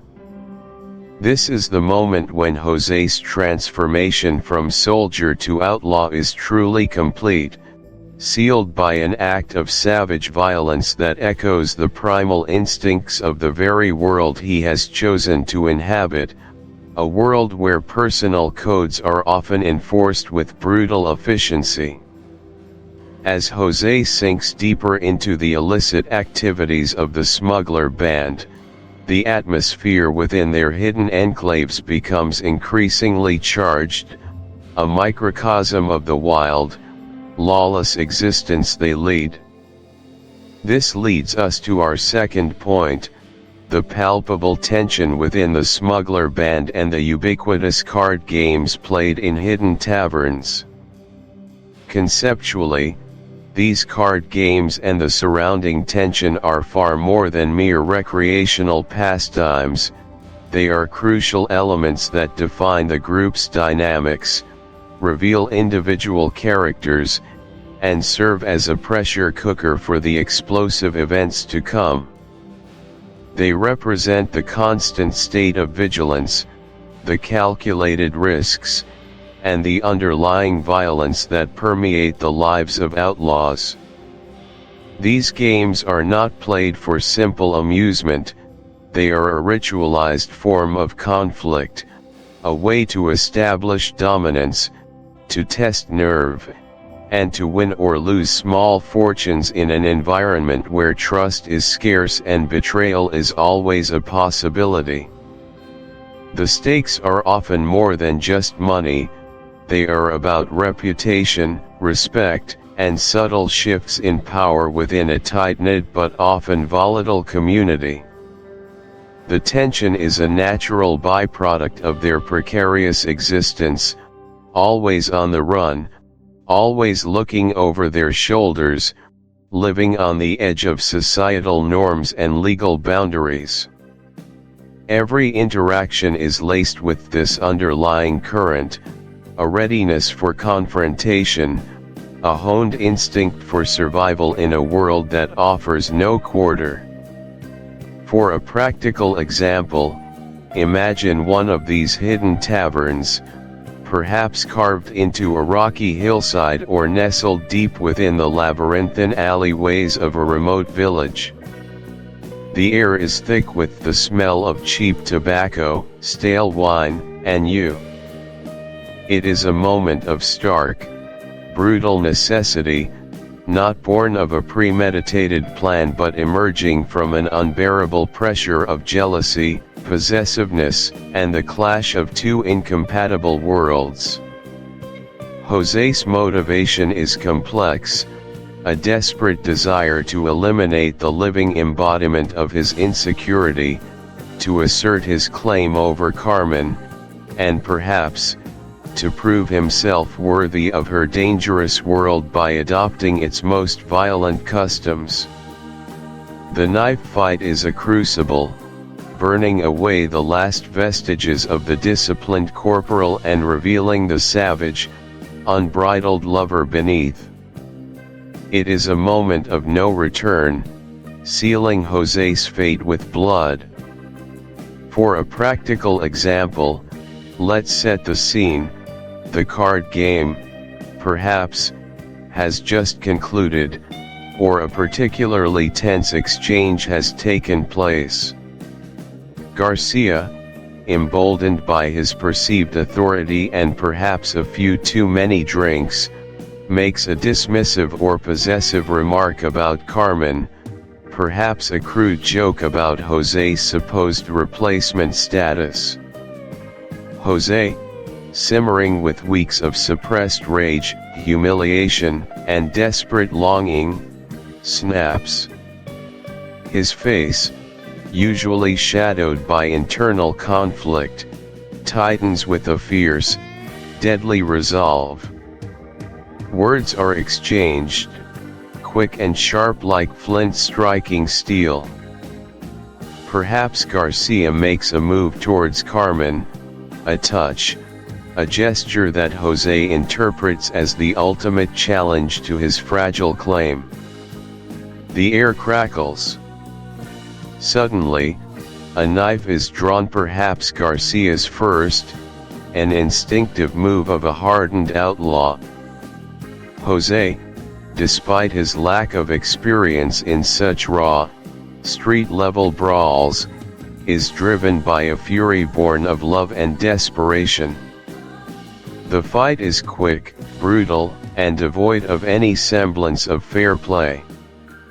It's a chaotic blur of flashing steel, grunts, and heavy breathing in the confined space of the tavern, or perhaps just outside, under the indifferent stars.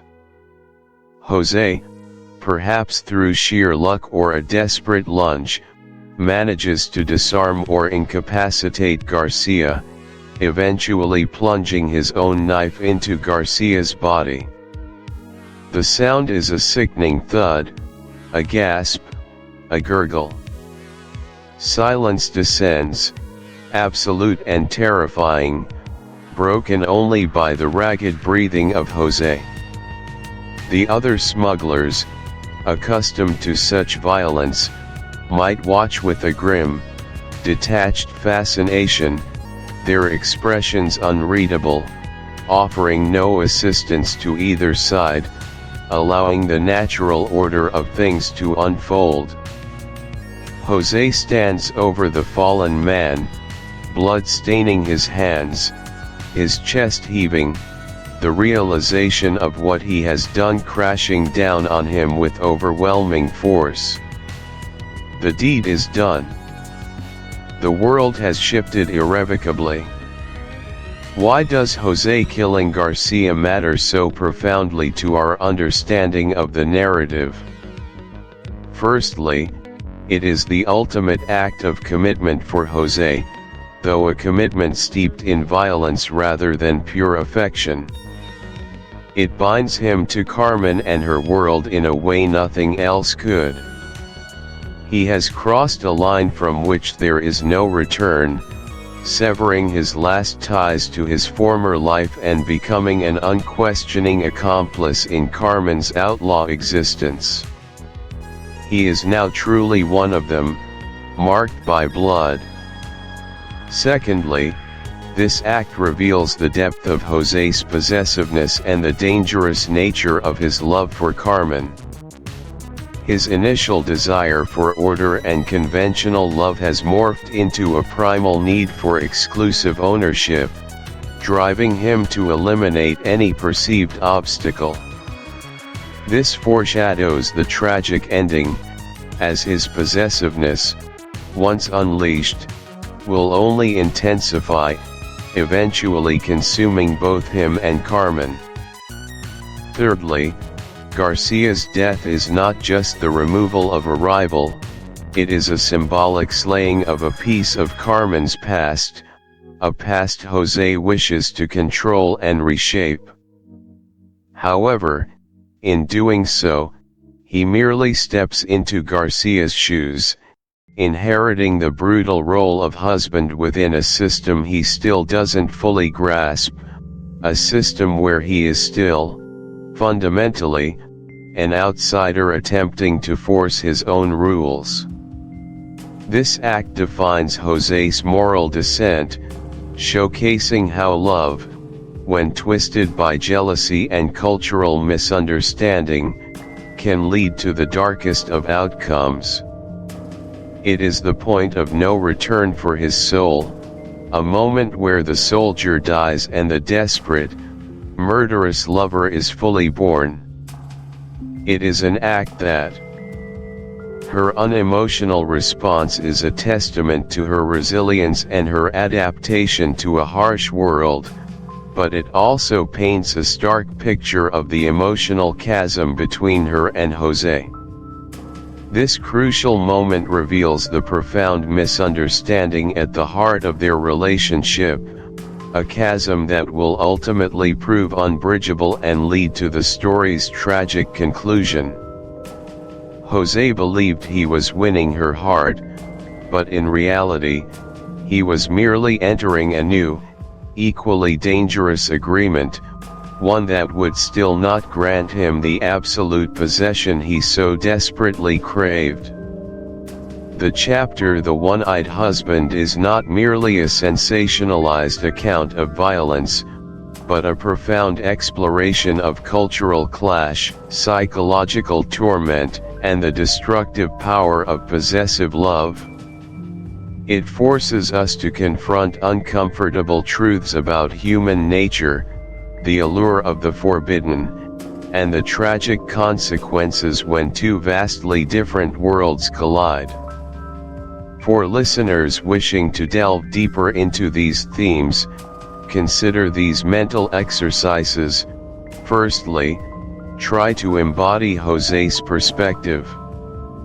Imagine yourself a disciplined soldier, trained in law and order, suddenly immersed in a world where those rules are meaningless. How would you reconcile your ingrained moral code with the brutal pragmatism of the Romani? How would you cope with the constant psychological torment of Garcia's presence, the realization that the woman you've sacrificed everything for is already bound to another by a custom you don't understand? What would be your breaking point? This exercise helps to understand the overwhelming pressure José faces, pushing him to an act he likely never imagined capable of committing. Consider the slow erosion of his identity, the chipping away of his former self under the relentless pressure of his new environment and his all-consuming passion. How does a man justify such a radical transformation to himself? Secondly, shift your focus to Carmen's perspective. From her viewpoint, what does José's act of killing Garcia signify? Is it a testament to his love, or simply a demonstration of his strength and suitability as a new protector within her harsh world? How does her Romani upbringing shape her understanding of relationships, marriage, and violence? Does she truly love José in the way he wishes, or does her affection exist on a different plane, one of practicality, camaraderie, and a shared adventurous spirit? This exercise encourages a deeper appreciation for Carmen's complex character, her agency, and the cultural lens through which she navigates her life. It moves beyond simply seeing her as a femme fatale and instead views her as a product of her environment, making decisions based on a different set of values and survival instincts. Her apparent lack of emotion is not a defect, but a cultivated strength necessary for her existence. Thirdly, consider the role of free will versus fate in this chapter. Was José's confrontation with Garcia inevitable? Given the characters involved, their cultural backgrounds, and their passionate natures, could this outcome have been avoided? To what extent are José and Carmen prisoners of their own desires, their cultural conditioning, and the circumstances they find themselves in? This mental exercise invites contemplation on the broader philosophical questions embedded within the narrative, prompting you to analyze the chain of events that lead to tragedy. Is José merely a puppet of his desires, or does he make conscious choices that lead him down this path? Similarly, is Carmen a free spirit, or is she also bound by the traditions and expectations of her people, however unconventional they may seem to outsiders? By engaging in these mental exercises, you can move beyond a superficial reading of The One-Eyed Husband and gain a much richer, more nuanced understanding of the characters' motivations, the cultural forces at play, and the profound psychological depth of Prosper Mérimy's masterpiece. This chapter is not just a stepping stone in the plot, it is a vital, beating heart of the story, radiating themes that resonate far. Chapter 5, The Bullfighter and the Ultimatum. Welcome back to our continuing exploration of Prosper Mérimy's enduring masterpiece, Carmen. In our last chapter, we witnessed the spiraling descent of Don José, a man torn between his military honor and a consuming, dangerous passion for the enigmatic Romani woman, Carmen. We saw him make choices that isolated him from his former life, drew him deeper into a world of outlaws and smugglers, and irrevocably changed his destiny. Now, as we turn the page to Chapter 5, titled The Bullfighter and the Ultimatum, we find ourselves at a critical juncture, a precipice from which there can be no return. The tensions that have been simmering beneath the surface are about to erupt, leading to a confrontation that will seal the fate of our protagonist and his tempestuous lover. This chapter is not merely a narrative progression, it is a dramatic crucible where the raw, untamed forces of love, jealousy, and an unshakable will for freedom collide with devastating force. It is here that the true, unvarnished nature of Carmen's spirit is laid bare, challenging José's possessiveness and ultimately demanding a choice from him that he is utterly unprepared to make. Let us delve into the heart of this storm, as the arrival of a celebrated figure ignites the flames of jealousy, setting the stage for a tragic and unforgettable climax.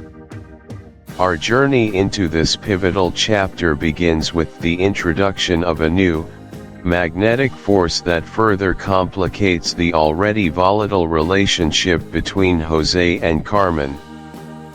This figure is Lucas, the picador, a man whose profession embodies the very spectacle and danger that Carmen instinctively gravitates towards. Lucas isn't just another suitor, he represents a profound shift in Carmen's affections and, by extension, a direct challenge to José's increasingly fragile claim on her. Conceptually, the introduction of Lucas serves as a stark counterpoint to José.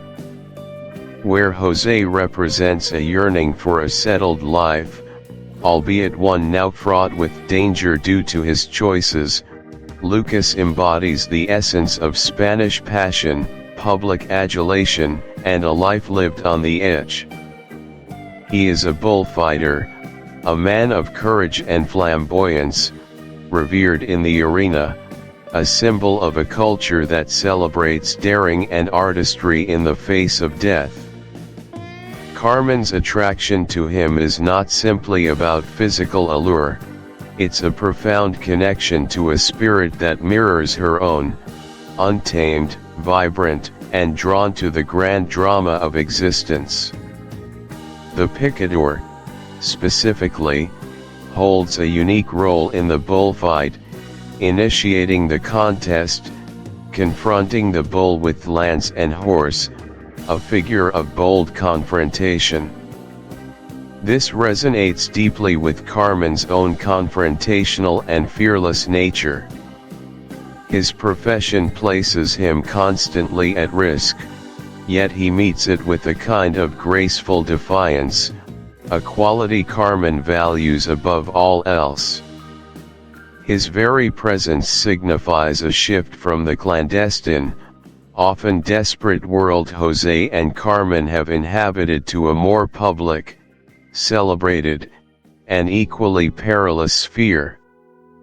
In terms of a real-world practical example within the narrative, Lucas's presence isn't relegated to mere hearsay or fleeting mention. Marami subtly, yet powerfully, paints a picture of Carmen's shifting gaze, her renewed vivacity in Lucas's company, and the palpable tension this creates for José. We observe Carmen's attention gravitating towards Lucas during a bullfight, her eyes alight with an admiration that José no longer receives. She becomes animated, her usual restless energy now channeled into an open appreciation for Lucas's skill and bravery. This isn't just a fleeting flirtation, it's a pronounced dedication of her interest, a public declaration, however unspoken, that her affections have found a new, more thrilling focus. José, observing this, feels the cold dread of rejection and replacement. He sees the smiles, the exchanged glances, the subtle gestures of approval and encouragement that Carmen bestows upon Lucas, gestures that were once his alone.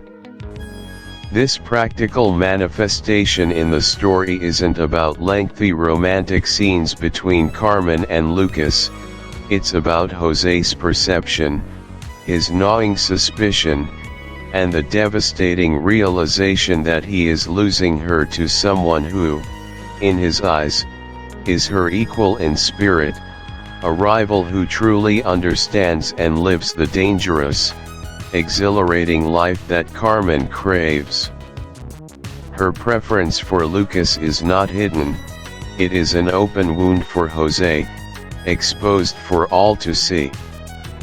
Why it matters is multifaceted and crucial to understanding the tragic arc of Carmen. Firstly, Lucas's arrival serves as the ultimate catalyst for José's spiraling jealousy, driving him to the brink. It crystallizes his fears and transforms vague anxieties into concrete, undeniable proof of Carmen's fickle nature and her inability to be possessed. Secondly, Lucas represents the antithesis of the domestic stability José desperately yearns for. He is the embodiment of spectacle, public life, and a constant dance with death, all elements that Carmen finds irresistible and Jose increasingly finds terrifying. This sharp contrast underscores the fundamental incompatibility between Jose's desire for a conventional, settled existence, however criminal, and Carmen's absolute, unyielding need for untamed freedom and excitement.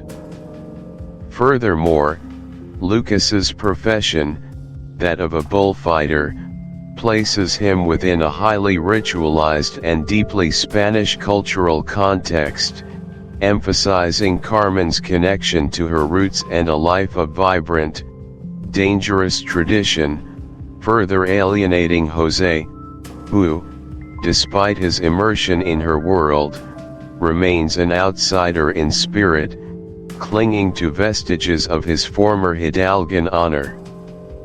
His presence forces the narrative to its inevitable conclusion, compelling Jose to make a final, desperate move.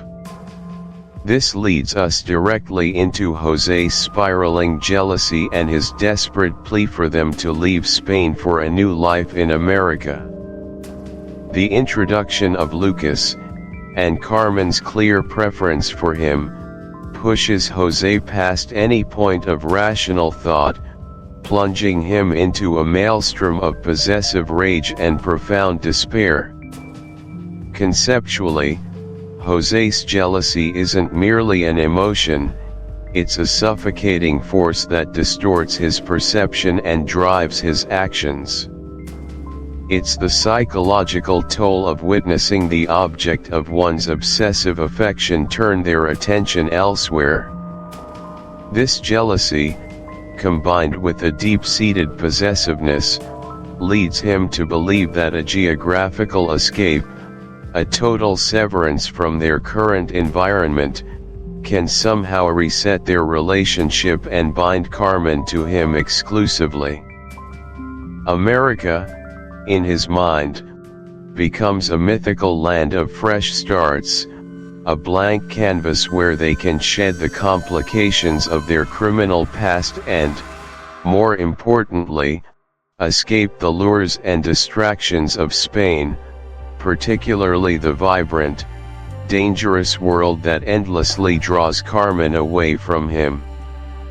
It's a desperate delusion, born from a profound inability to accept Carmen's inherent nature. He believes that by removing external temptations, he can control her inner world, forcing her into a mold of his own making, an illusion of domesticity that is utterly alien to her spirit. His plea is not a request for a shared future based on mutual desire, it is an ultimatum cloaked in a romantic, yet ultimately possessive, fantasy. A real-world practical example within the narrative vividly illustrates Jose's deteriorating state. We see him confronting Carmen, his voice choked with emotion, his eyes wild with desperation. He paints a vivid, albeit entirely imagined, picture of their new life across the ocean. He speaks of a quiet farm, a simple existence, far from the arenas, the smugglers, and the watchful eyes of others. He promises her security, a life free from constant danger, a stability that he believes she, deep down, must desire. He recounts his sacrifices, the life he abandoned for her, using these as emotional leverage, a desperate attempt to appeal to her sense of obligation or gratitude. His pleas are punctuated by threats, veiled at first, then increasingly overt, revealing the dark core of his possessiveness. He might. Her every action, from her choice of lovers to her participation in smuggling, screams defiance against convention and a fierce embrace of self-determination. Why this matters is paramount to understanding the enduring power and tragedy of Carmen. This clash isn't just about two lovers with different desires, it's a profound commentary on the human condition, on the tension between security and freedom, individuality and societal expectation. It highlights the irreconcilable differences that can exist even between individuals deeply drawn to one another. For Jose, love means possession, stability, and a future built together. For Carmen, love, if it is to exist at all, must be as free as the wind, unburdened by commitment or expectation. This ideological chasm makes their tragedy inevitable. Neither can compromise without betraying their deepest self. Jose cannot release his desire to possess without losing his sense of purpose and his vision of love. Carmen cannot submit to possession without losing her identity, her very soul. This dynamic explores the destructive potential of love when it encounters an immovable object of personal liberty. It forces the audience to confront questions about the nature of true love. Can it truly exist without freedom? Is love that seeks to control truly love? The inability of these two profound forces to coexist sets the stage for the final, brutal confrontation. And so, we arrive at the chillingly clear, yet profoundly heartbreaking, moment when Carmen explicitly tells Jose she loves him less than her freedom. This declaration is not merely a statement, it is a final, irrevocable severing of ties, a moment of stark, brutal honesty that shatters all of Jose's illusions and pushes him over the edge. Conceptually, this statement is the ultimate assertion of Carmen's individuality and her unwavering commitment to her authentic self, even in the face of death. It is the culmination of all her previous actions and subtle signals, now articulated in undeniable terms. For Carmen, freedom is not a negotiable aspect of her life, it is the very breath she takes. To sacrifice it, even for love, would be to cease to be Carmen. This declaration is a refusal to yield, a defiance of possessive love, and a clear repudiation of the future Jose desperately tries to impose upon her. It also reveals a profound self-awareness on Carmen's part. She understands the hierarchy of her own values and prioritizes her autonomy above all else, even if that means consciously choosing a path that will lead to her demise. This isn't a casual dismissal, it's a deeply held truth, spoken with the weight of her entire being. It's an act of radical self-affirmation, where love, as Jose defines it, simply cannot compete with the sacredness of her personal liberty. As a real-world practical example within the narrative, this moment is depicted with unflinching directness. Jose, in his desperation, makes his final, possessive appeal, perhaps offering one last chance, one last choice. Carmen, however, does not waver. Her response is unequivocal, delivered with a calm, resolute demeanor that belies the imminent danger. She might look him directly in the eyes, her gaze clear and unwavering, utterly devoid of the flirtatiousness or ambiguity that once characterized their interactions. Her words are precise, cutting through José's pleas like a knife. I have always told you, José, that I would sooner die than sacrifice my freedom for you. Or, I love my freedom more than I love you. The exact wording might vary in translation, but the essence remains the same, a direct, unambiguous statement that leaves no room for doubt or hope. There might be a slight shrug of her shoulders, a gesture of resignation, not to her fate, but to the futility of José's demands. There is no pleading, no remorse, only a simple, undeniable truth spoken from the depths of her being. This is not a moment of passionate outburst, it is a moment of chilling clarity, a final, unyielding declaration of independence from a woman who lives and dies by her own. This is inaccurate. Carmen does experience love, and she certainly experienced a powerful attraction to José at the outset. Her declaration isn't that she is incapable of love, but rather that her capacity for love is always subordinate to her paramount need for freedom. It's a statement about her hierarchy of values, not an absence of feeling. She is fiercely self-aware and honest about her nature, a trait that is both admirable and, in this context, tragically fatal. Her love, such as it is a free-flowing river, not a reservoir to be dammed. When José attempts to dam it, her love, by its very nature, must either burst the banks or cease to exist in that form. Finally, a common oversight is not fully appreciating the role of fate and destiny in this chapter. While human choices are central, there's an undeniable sense of an unfolding, inevitable tragedy.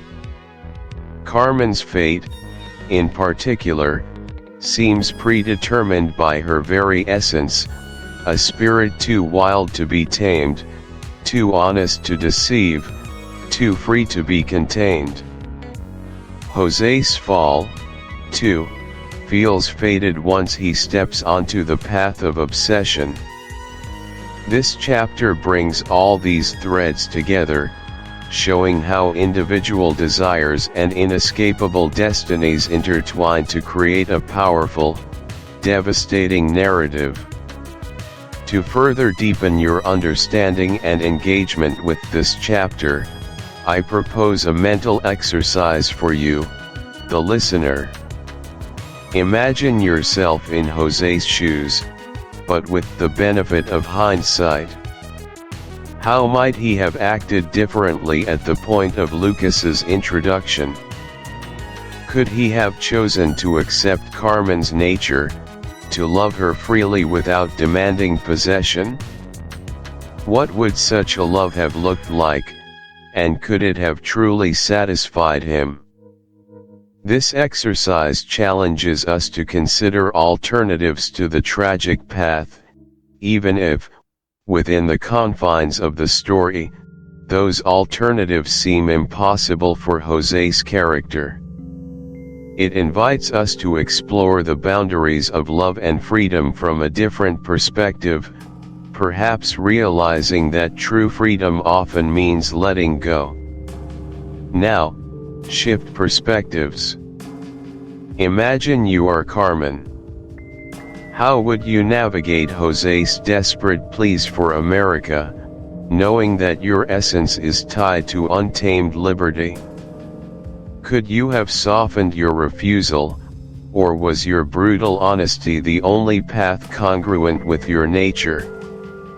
This thought experiment forces us to confront the difficult choices Carmen makes, not as a heartless act, but as an assertion of self that, for her, is non-negotiable.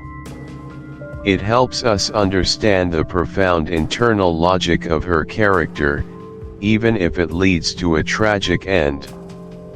Her actions, though leading to her demise, are ultimately an affirmation of her true self, a testament to her unyielding spirit. Consider also the broader cultural context. The bullfight is not merely a sport, it is a profound cultural ritual in Spain, fraught with symbolism of life, death, courage, and spectacle. Lucas, the picador, embodies these values. How does Carmen's attraction to a man who literally faces death in an arena contrast with José's desire for a quiet, removed life? What does this say about the Spanish soul that Marami attempts to capture, and Carmen's place within it? This exercise encourages a deeper appreciation of the cultural backdrop against which this intensely personal drama unfolds, recognizing that Carmen's desires are deeply intertwined with the vibrant, dangerous spirit of her homeland. Chapter 5 is truly a masterpiece of rising tension and tragic inevitability. It solidifies the characters' core beliefs, pushes them to their absolute limits, and leaves us breathless on the cusp of the final, devastating confrontation. The stage is set, the characters have made their ultimate declarations, and the inexorable march towards their fate continues. Join us next time as we conclude our journey through Carmen, exploring the final, tragic act that has captivated audiences for generations. Welcome back to our continuing exploration of Prosper Marami's enduring masterpiece, Carmen. In our last chapter, we witnessed the spiraling descent of Don José, a man torn between his military hoe. He is the embodiment of spectacle, public life, and a constant dance with death, all elements that Carmen finds irresistible and José increasingly finds terrifying. This sharp contrast underscores the fundamental incompatibility between José's desire for a conventional, settled existence, however criminal, and Carmen's absolute, unyielding need for untamed freedom and excitement. Furthermore, Lucas's profession, that of a bullfighter, places him within a highly ritualized and deeply Spanish cultural context, emphasizing Carmen's connection to her roots and a life of vibrant, dangerous tradition, further alienating José, who, despite his immersion in her world, remains an outsider in spirit, clinging to vestiges of his former Hidalgan honor. His presence forces the narrative to its inevitable conclusion, compelling José to make a final, desperate move. This leads us directly into José's spiraling jealousy and his desperate plea for them to leave Spain for a new life in America. The introduction of Lucas, and Carmen's clear preference for him, pushes José past any point of rational thought, plunging him into a maelstrom of possessive rage and profound despair. Conceptually, José's jealousy isn't merely an emotion, it's a suffocating force that distorts his perception and drives his actions. It's the psychological toll of witnessing the object of one's obsessive affection turn their attention elsewhere. This jealousy, combined with a deep-seated possessiveness, leads him to believe that a geographical escape, a total severance from their current environment, can somehow reset their relationship and bind Carmen to him exclusively. America, in his mind, becomes a mythical land of fresh starts, a blank canvas where they can shed the complications of their criminal past and, more importantly, escape the lures and distractions of Spain, particularly the vibrant, dangerous world that endlessly draws Carmen away from him. It's a desperate delusion, born from a profound inability to accept Carmen's inherent nature.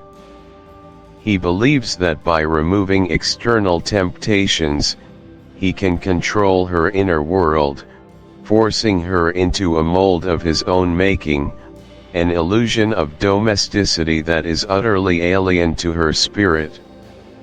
His plea is not a request for a shared future based on mutual desire, it is an ultimatum cloaked in a romantic, yet ultimately possessive, fantasy.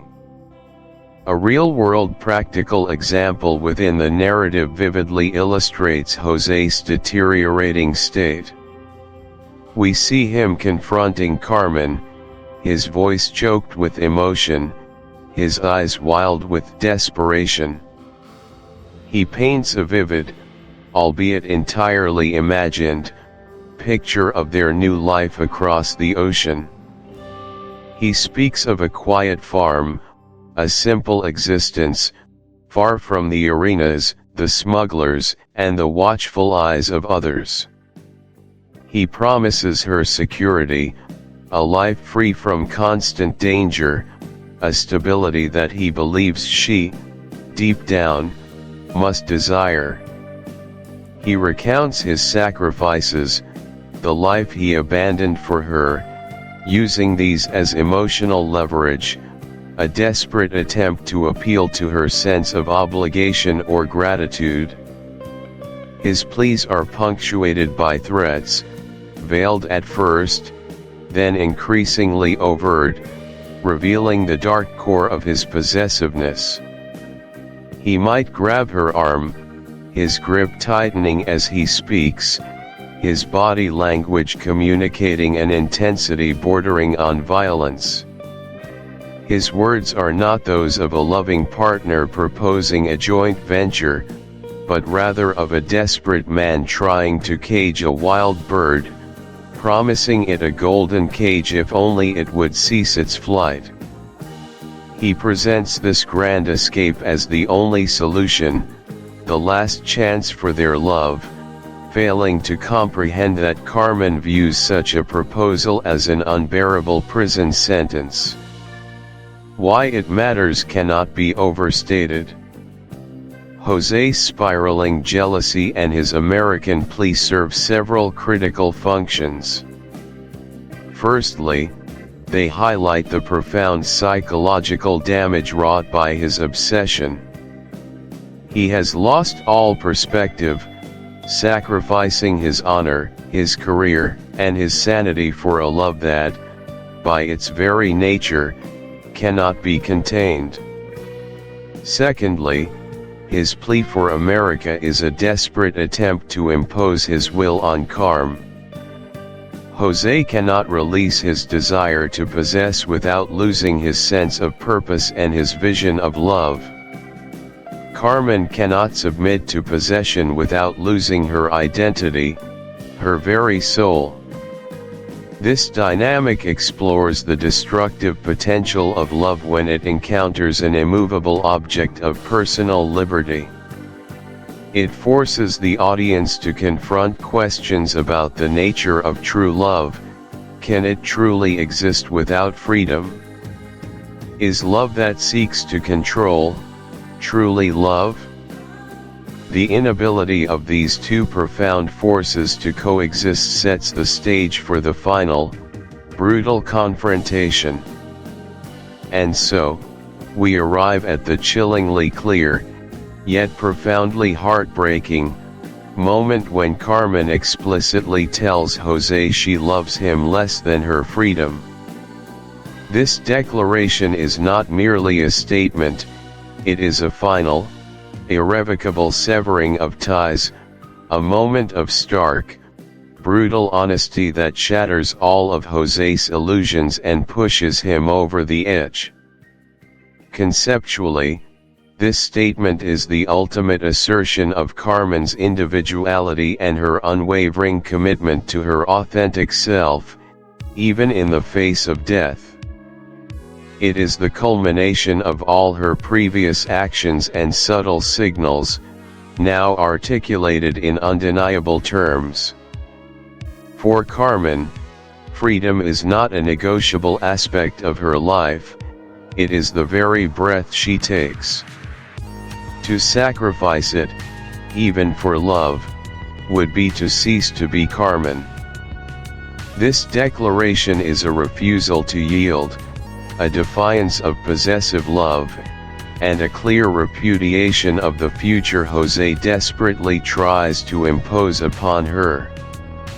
It also reveals a profound self-awareness on Carmen's part. She understands the hierarchy of her own values and prioritizes her autonomy above all else, even if that means consciously choosing a path that will lead to her demise. This isn't a casual dismissal, it's a deeply held truth, spoken with the weight of her entire being.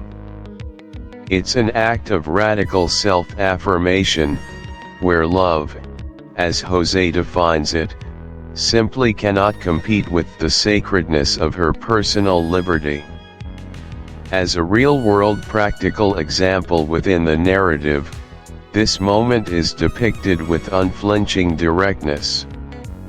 José, in his desperation, makes his final, possessive appeal, perhaps offering one last chance, one last choice.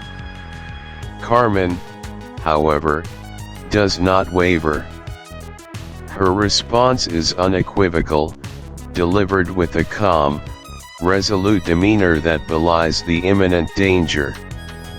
She might look him directly in the eyes, her gaze clear and unwavering, utterly devoid of the flirtatiousness or ambiguity that once characterized their interactions. Her words are precise, cutting through José's pleas like a knife. I have always told you, José, that I would sooner die than sacrifice my freedom for you. Or, I love my freedom more than I love you.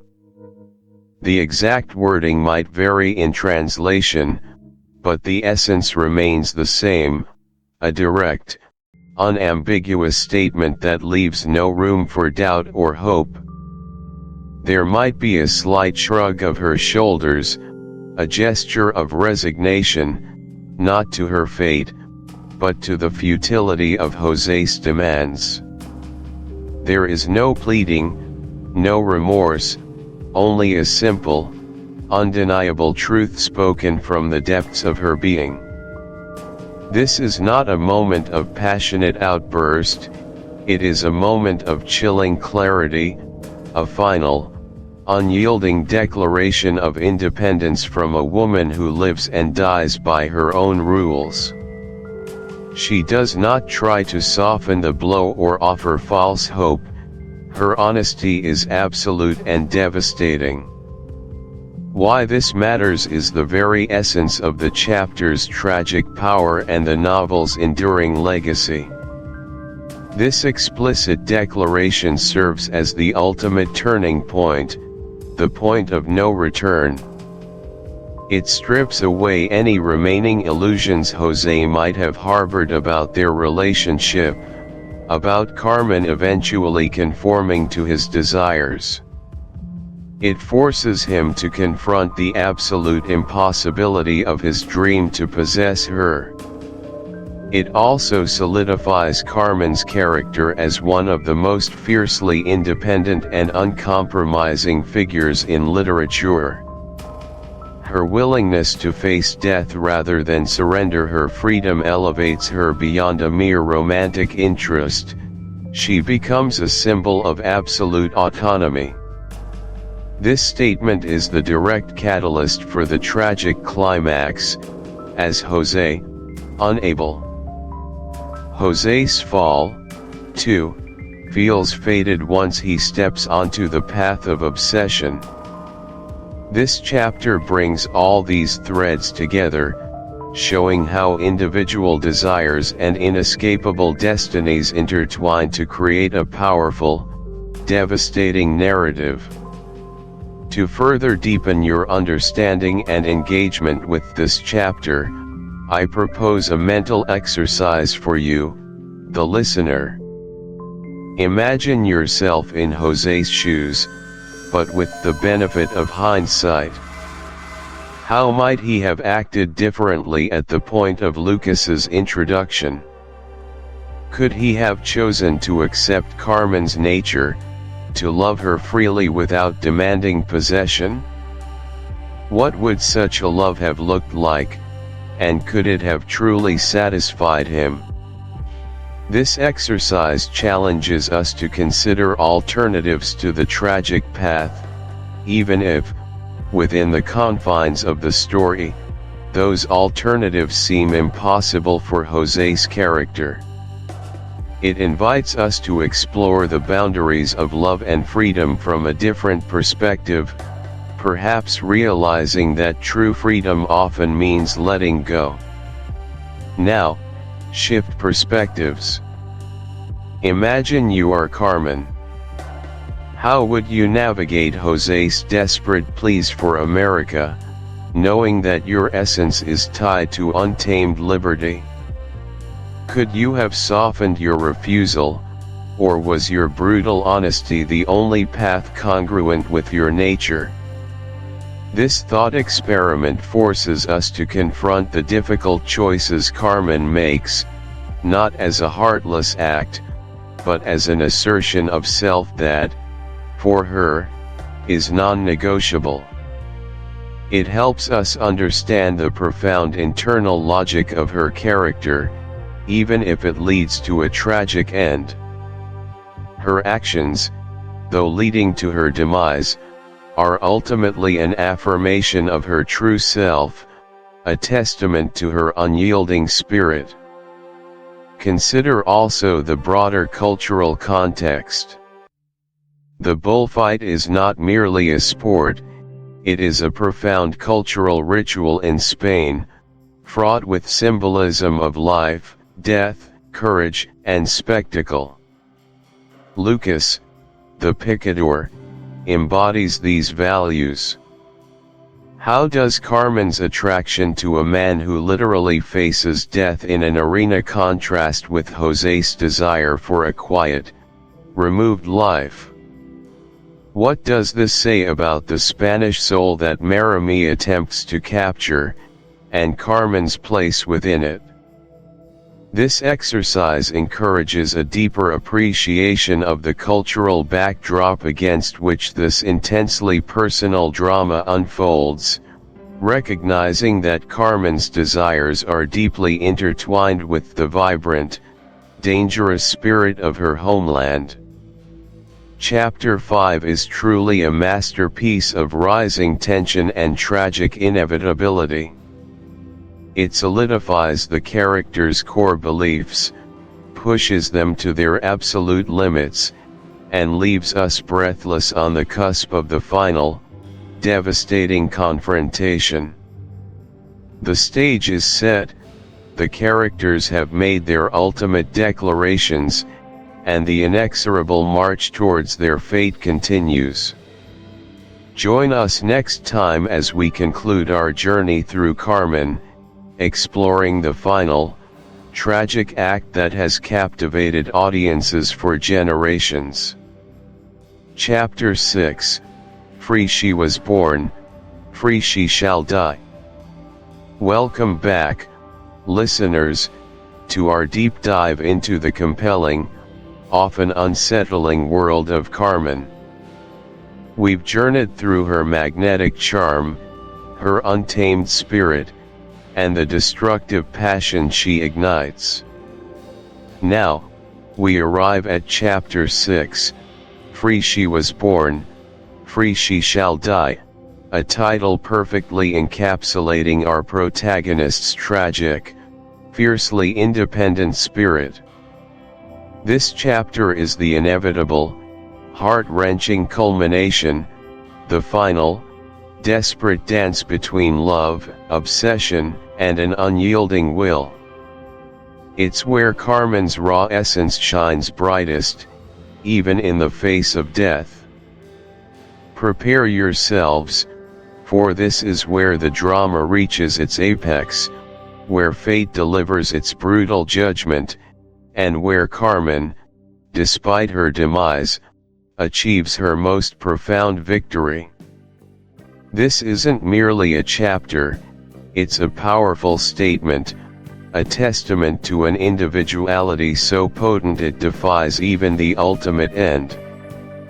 Let's dissect the pivotal moments of this chapter, beginning with the stark and desolate landscape chosen for this final confrontation.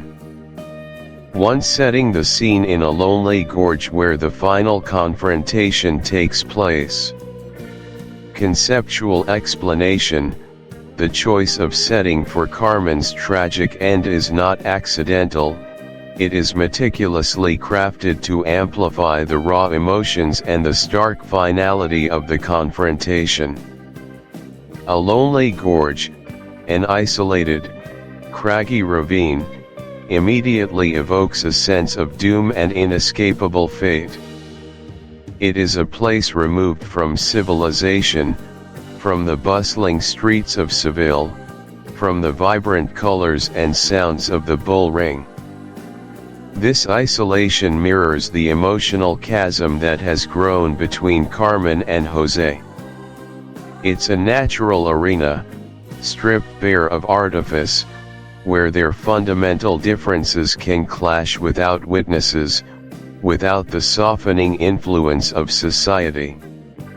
The harsh, unyielding rock faces and the echoing silence underscore the irreversible nature of the choices being made.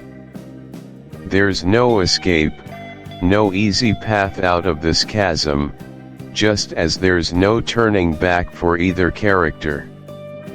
The landscape itself becomes a silent, foreboding character, complicit in the tragedy unfolding within its ancient embrace. It's a metaphor for the dead end their relationship has reached, a cul-de-sac of passion and possessiveness. Real-world practical example: think of the dramatic settings often chosen for climactic scenes in classical literature or film. Consider the windswept moors of Wuthering Heights, where the untamed wilderness reflects Cathy and Heathcliff's wild, destructive passion. Or picture the desolate, snow-covered landscape of a Nordic noir crime scene, where the freezing, unforgiving environment mirrors the cold, stark reality of human depravity. In film, directors like Sergio Leone famously used vast, empty western landscapes to heighten the tension and isolation of his characters' standoffs. These aren't just backdrops, they are active participants, shaping the mood, hinting at the outcome, and emphasizing the character's vulnerability against the indifference of nature. The gorge in Carmen functions similarly, providing an almost sacred, yet terrifying, space for a destiny to be fulfilled, far from the prying eyes of the world, emphasizing the intensely personal nature of this ultimate encounter. Why it matters: deep dive. The setting matters profoundly because it externalizes the internal state of the characters and the relationship itself. The lonely gorge isn't just a place, it's a psychological landscape. For Jose, it represents the barrenness of his future without Carmen, the desolate emptiness he feels as his dreams crumble. For Carmen, it embodies the ultimate freedom she seeks: freedom from societal judgment, freedom from possessive love, freedom even from life if it means maintaining her autonomy. It strips away the superficial allure of their initial encounters and lays bare the brutal reality of their incompatibility. The enclosed nature of the gorge emphasizes the inescapable trap Jose feels he's in, and the corner into which he's backed Carmen. This environment ensures that the confrontation is not just a personal squabble but this complex verbal exchange isn't just a negotiation, it's a final, desperate attempt to reclaim what he believes is his, to impose his will on a woman whose spirit is fundamentally untamable. He cannot conceive of her choosing anyone else, let alone choosing independence from him. His dialogue lays bare the pathology of obsessive love, where the object of affection is seen as an extension of oneself, and their independence is perceived as a direct attack. Real-world practical example, we often see variations of this in real-world situations, though rarely with such stark, fatal consequences. Consider a highly codependent relationship where one partner, feeling abandoned, might cycle through similar emotional appeals. Initially, they might beg, "Please don't leave me, I'll change, I promise. Remember all we've been through." Then, as panic sets in, they might resort to emotional blackmail, "If you leave, I don't know what I'll do. My life will be over. You'll be responsible."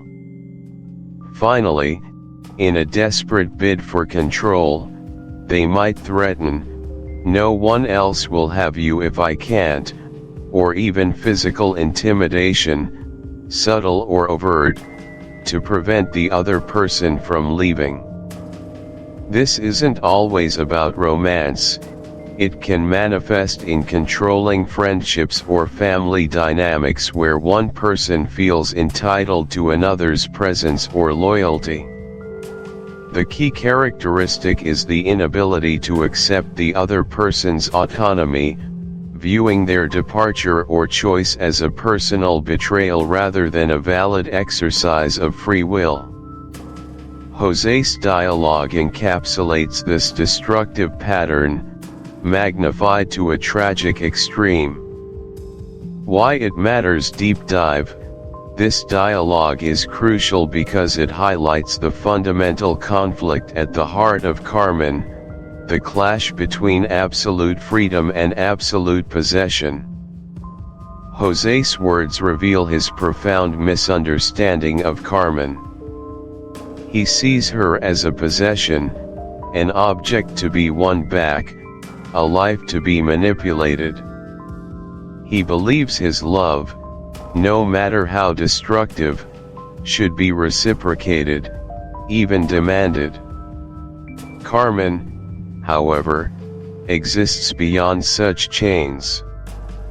Her refusal to yield, despite the escalating threats, underscores her unwavering commitment to her own identity and autonomy. The dialogue doesn't just advance the plot, it serves as a powerful psychological portrait of Jose's descent into madness and Carmen's steadfast resolve. It exposes the inherent danger of possessive love, demonstrating how it can twist affection into a monstrous desire for control, ultimately leading to violence. It forces us to confront uncomfortable questions about the nature of love, consent, and the boundaries of personal freedom, making it a timeless reflection on human relationships and their potential for both profound connection and devastating destruction. The words exchanged in that lonely gorge echo with the weight of centuries of similar struggles. 3. Portraying Carmen's stoic acceptance of death rather than submission to his will. Conceptual explanation. Carmen's reaction in her final moments is perhaps the most defining aspect of her character. Faced with an ultimatum, return to Jose or die, she chooses death. This is not a choice born of despair, but of profound, unwavering defiance. Her acceptance of her fate is stoic, almost serene, a testament to her absolute commitment to her own freedom. She understands that to return to Jose would be to relinquish her very essence, to become an enslaved version of herself, stripped of her independence, her spirit, her vitality. For Carmen, a life without freedom is no life at all. Her refusal to submit isn't a petty act of stubbornness, it's a grand declaration of selfhood. She looks death in the eye, unflinching, knowing that in choosing it, she preserves the one thing she values above all else, her unbridled autonomy. Her silence, or her brief, defiant words, speak volumes, conveying a strength that dwarfs Jose's desperate rage. She embodies the ultimate refusal to be owned, to be dictated to be anything less than her authentic, wild self. Her willingness to die rather than compromise her core identity. This sequence in Carmen is a stark, cautionary tale about the dark trajectory of possessive love, where a romantic ideal can devolve into lethal violence when confronted with the immutable will of another. It's a recurring pattern, sadly, in the annals of human relationships, where the inability to accept no leads to catastrophic outcomes. Why it matters. Deep dive. This brutal climax matters for several profound reasons. Firstly, it underscores the novel's central theme, the tragic incompatibility of Jose's possessive love and Carmen's absolute freedom. It's the definitive answer to the question of whether their worlds could ever truly merge. The answer is a resounding, tragic no. Secondly, it serves as a stark warning about the dangers of unchecked obsession and the normalization of control in relationships. It forces the reader to confront the devastating consequences when boundaries are violated and personal autonomy is denied. Jose's actions are not those of a lover, but of a broken man attempting to exert control in the most horrific way possible.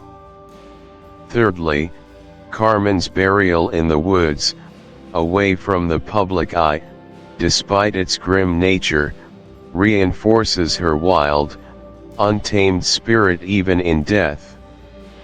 She belongs to nature, not to the confines of society or Jose's possessive grasp. Finally, Jose's surrender, while an act of accountability, also highlights the complete destruction of his own life, a consequence of his inability to love without trying to own. It's a cyclical tragedy. His love destroyed Carmen, and in doing so, it destroyed him. This climax is not merely the end of a story, it is a profound commentary on the human condition, the destructive potential of passion, and the ultimate, often brutal, price of absolute freedom and absolute control. It leaves an indelible mark, forcing us to reflect on the very nature of love, choice, and consequences. Mental exercises for the listener. Unpacking. Free she was born, free she shall die. This chapter demands profound reflection. Let's engage in critical thought exercises. First, imagine Carmen's ultimate choice. Faced with an ultimatum: surrender your core identity or face death, what would you choose? This defines your non-negotiable values and personal autonomy's limits. What is truly worth fighting for, even unto death? Secondly, reflect on José's destructive path. Without condoning his violence, what psychological or societal factors fueled his rage? His descent illustrates obsession's dangers and the inability to accept another's free will. Understanding these drivers is crucial. Finally, grapple with Carmen's uncompromising freedom. Is such absolute liberty sustainable within relationships or society? Where does individual autonomy collide with interpersonal connection? This challenges us to confront timeless questions about love, choice, and self-determination's ultimate cost. Mastering emotional intelligence and boundaries. We've journeyed through the intricate tapestries of human emotion, witnessing characters like Carmen navigate the treacherous waters of desire, freedom, and the fierce pull of their own impulses. Her story, a fiery dance between passion and tragedy, serves not merely as a narrative, but as a profound mirror reflecting our own struggles with control, attachment, and the often unseen architects of our decisions. Carmen, in her raw, untamed essence, embodied both the allure and the peril of unexamined emotional responses, pushing the boundaries of societal norms and ultimately, of her own fate. Now, we transition from observation to application. It's one thing to understand theoretical frameworks of emotional intelligence and boundaries, it's another entirely to weave them into the fabric of your daily existence, transforming abstract concepts into actionable wisdom. This chapter isn't just about intellectual comprehension, it's about embodiment. It's about empowering you to step into the driver's seat of your emotional life, recognizing subtle cues, setting clear limits, and ultimately, forging a path aligned with your deepest values rather than being swept away by external influence or internal turmoil. Imagine this as your personal compass, guiding you through a transformative 7-day journey. Each day, we'll peel back a layer, uncover a new insight, and equip you with a concrete tool to sharpen your emotional intelligence and solidify your boundaries. This isn't about rigid rules, but about cultivating a flexible yet resilient internal framework. It's about learning to respond thoughtfully, rather than react impulsively, to life's myriad challenges. This isn't just a mental exercise, it's an invitation to rewrite your own narrative, much like Carmen, but with the added wisdom of foresight and self-awareness. Let's begin this empowering exploration, day by intentional day, towards a more emotionally intelligent, boundary-conscious you. Day 1. Identify your acacia flowers. Recognize the small triggers that lead to bad decisions. Conceptual explanation. In Carmen's world, the acacia flower symbolizes innocent-seeming objects or events that ignite a chain of irreversible consequences. For us, an acacia flower represents those seemingly insignificant triggers, subtle cues or minor irritants that, unexamined, escalate into significant emotional outbursts, poor judgments, or regrettable decisions. These aren't grand provocations, They're the almost imperceptible nudges, the tiny cracks in our emotional armor. They might be a specific phrase, a particular look, a social media post, a feeling of being overlooked, or a subtle internal mood shift. Recognizing these acacia flowers is the crucial first step in preventing a cascade of negative reactions. It's about developing heightened self-awareness, tuning into the whispers before they become roars. Real-world practical example: Sarah, a marketing professional, consistently overspends online after stressful work days. Her acacia flower isn't the stress itself, but the unconscious habit of opening shopping apps immediately after her commute, before decompressing. This browsing, initially a distraction, quickly leads to impulsive purchases, financial stress, and regret. Mark frequently gets into heated arguments with his partner. His acacia flower is often a specific sarcastic tone his partner uses, which Mark perceives as dismissive. Instead of calmly addressing the tone, he internalizes it, allowing resentment to simmer until a minor disagreement explodes. Identifying these specific, small triggers allows for intervention at the earliest, most manageable stage. Why it matters: understanding your personal acacia flowers is foundational to emotional intelligence. It empowers you to proactively disarm potential emotional landmines rather than passively reacting. Knowing these triggers allows you to create conscious strategies to either avoid them or, more importantly, to respond differently. This isn't about blaming the trigger, it's about taking ownership of your RESP. Real-world practical example: consider two scenarios.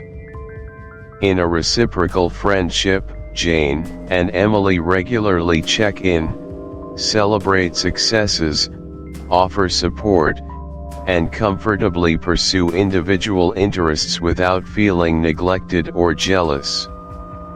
There's a natural ebb and flow. In contrast, Michael constantly texts Laura, demanding her whereabouts, expressing intense jealousy if she spends time with others. Laura feels suffocated but also validated by his intense attention, even at the cost of her freedom. Michael's love borders on obsession, rooted in insecurity and control, rather than genuine care for Laura's well-being. Laura's acceptance creates an unhealthy cycle. Why it matters: understanding this distinction is paramount for cultivating fulfilling, sustainable relationships and protecting your mental health. Reciprocal relationships foster growth, trust, and happiness, providing a safe harbor for individuality. Obsessive relationships are draining, suffocating, and often destructive, eroding self-worth, stifling development, and leading to codependency. By evaluating your relationships through this lens, you gain clarity to nurture healthy connections, establish necessary boundaries, or disengage from toxic ones.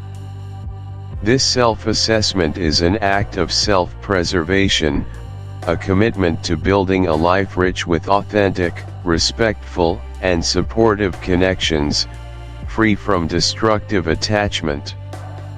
It empowers you to choose relationships that elevate you, rather than diminish you. Day 3. Practice the pause method before reacting to jealousy or anger. Conceptual explanation: Carmen's passionate outbursts, fueled by unchecked jealousy and anger, remind us of the destructive power of immediate, unmediated emotional reactions. The pause method is a simple yet profoundly powerful technique to create crucial space between an emotional trigger and your response.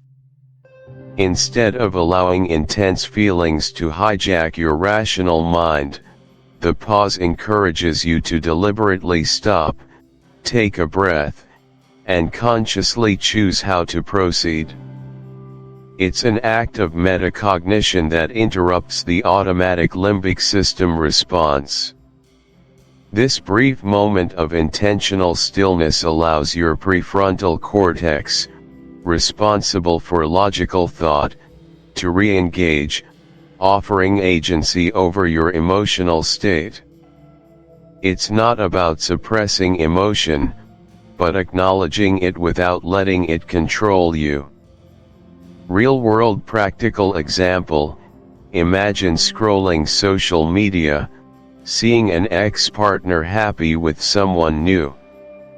Your stomach clenches, jealousy washes over you, and your impulse is to post a snarky comment or cyberstalk. This is where the pause comes in. Instead of typing, you physically stop. Close your eyes for 3 counts, take a deep breath, and ask, what emotion am I feeling? Is this impulse serving my long-term well-being? That brief interlude breaks the automatic chain. Similarly, if a colleague's comment instantly sparks anger, rather than retaliating, you might take a sip of water, count to 5 mentally, or focus on your breath. This delay offers the opportunity to formulate a calm, constructive response. Why it matters: mastering the pause method is a cornerstone of emotional intelligence. It transforms you from a slave to impulses into a deliberate architect of your reactions. Unchecked jealousy and anger corrode relationships, damage reputation, and inflict deep wounds. By consciously inserting a pause, you prevent regrettable actions, allowing response from wisdom and intention, rather than raw emotion. This practice builds self-control, reduces impulsivity, and significantly enhances your ability to navigate challenging situations with grace. It allows you to process emotions rather than being consumed, fostering inner peace and healthier interactions. This simple, revolutionary technique grants you the power to choose your emotional destiny. Day 4. Define your personal non-negotiables regarding freedom and commitment. Conceptual explanation: Carmen's unwavering commitment to her freedom, even facing dire consequences, highlights the importance of understanding OU. Day 6. Engage in a dialogue with a partner about boundaries and expectations. Conceptual explanation: much conflict in Carmen's narrative could have been averted with clearer communication and explicit boundaries. This day focuses on moving beyond internal reflection to external articulation. Engaging in thoughtful, honest dialogue with any partner, romantic, platonic, or professional, about boundaries and expectations is an act of proactive relationship building. It's about creating shared understanding, outlining acceptable and unacceptable behaviors, and clarifying individual needs and desires within the relationship. This isn't about making demands, it's about mutual respect, seeking common ground, and ensuring both parties feel heard, valued, and safe. It acknowledges that unspoken expectations are often unfulfilled, leading to resentment and misunderstanding. Real-world practical example: imagine a couple, David and Maria. David values individual time, needing a couple of evenings a week for hobbies without interruption. Maria interprets this as him pulling away. Unaddressed, this could lead to resentment. An intentional dialogue would involve David explaining his need for alone time, not as a rejection, but as self-care, making him a better partner. Maria might then express her need for reassurance and clear understanding of when they will spend quality time. Together, they establish a boundary. Example: Tuesday and Thursday evenings are for solo hobbies, but Friday night is always our date night, and we'll check in before bed. Professionally, a team leader could initiate a conversation about after-hours communication expectations, setting boundaries for email response times to protect work-life balance. Why it matters: openly discussing boundaries and expectations is the cornerstone of healthy, resilient relationships. Without it, unspoken assumptions fester, leading to misinterpretations, hurt feelings, and persistent conflict. When boundaries are clearly communicated and mutually respected, it fosters trust, reduces anxiety, and cultivates psychological safety. It prevents the erosion of individual autonomy and ensures both parties feel seen and valued. This dialogue shifts relationships from reactive problem-solving to proactive connection-building, strengthening bonds, and allowing deeper intimacy. It's about creating a relational blueprint respecting individual needs while nurturing shared growth, preventing dramatic misunderstandings that plague characters like Carmen. It's an investment in the long-term health and vitality of your most important connections. Day 7. Journal on the concept of fate versus choice to take ownership of your future. Conceptual explanation: Carmen's life often felt dictated by inescapable destiny, a sense of preordained tragedy. This final day encourages a profound personal inquiry into the interplay between fate, external circumstances, predispositions, or uncontrollable events, and choice, our agency, decisions, and power to respond and navigate those circumstances. This journaling exercise isn't about denying external forces, but reclaiming your locus of control. It's about shifting from a passive recipient of life's events to an active participant, recognizing the vast personal power you hold in shaping your reactions, attitudes, and ultimately, your trajectory. It challenges you to differentiate between what is truly beyond your control and where your power of choice genuinely lies. Real-world practical example: imagine someone journaling about losing a job, a seemingly fated event. They might initially write about unfairness, the economy, and just their luck, acknowledging fate. However, the deeper dive into choice involves writing about post-layoff decisions. I chose to update my resume immediately. I chose to reach out to my network. I chose to learn new skills. I chose to maintain a positive outlook despite the setback. Or consider a challenging family dynamic.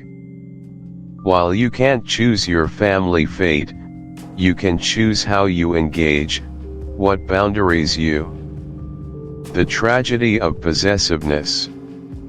Welcome, dear listener, to a pivotal chapter in our journey through the timeless and often unsettling world of Carmen. Here, we confront the raw, unvarnished truth of human desire twisted into something monstrous, the tragedy of possessiveness.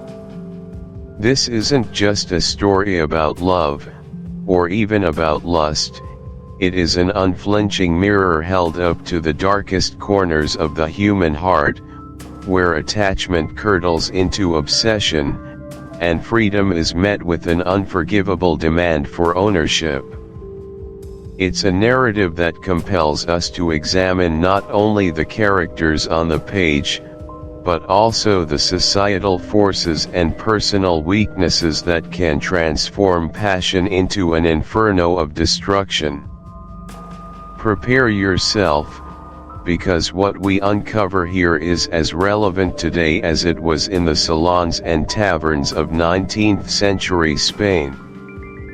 We're about to peel back the layers of this classic, exploring its intricate psychology and enduring cultural impact, understanding why this tale continues to echo in our collective consciousness with such haunting resonance. First, let us recap the narrative arc, tracing its trajectory from a scholarly, almost detached introduction to its bloody, inevitable conclusion.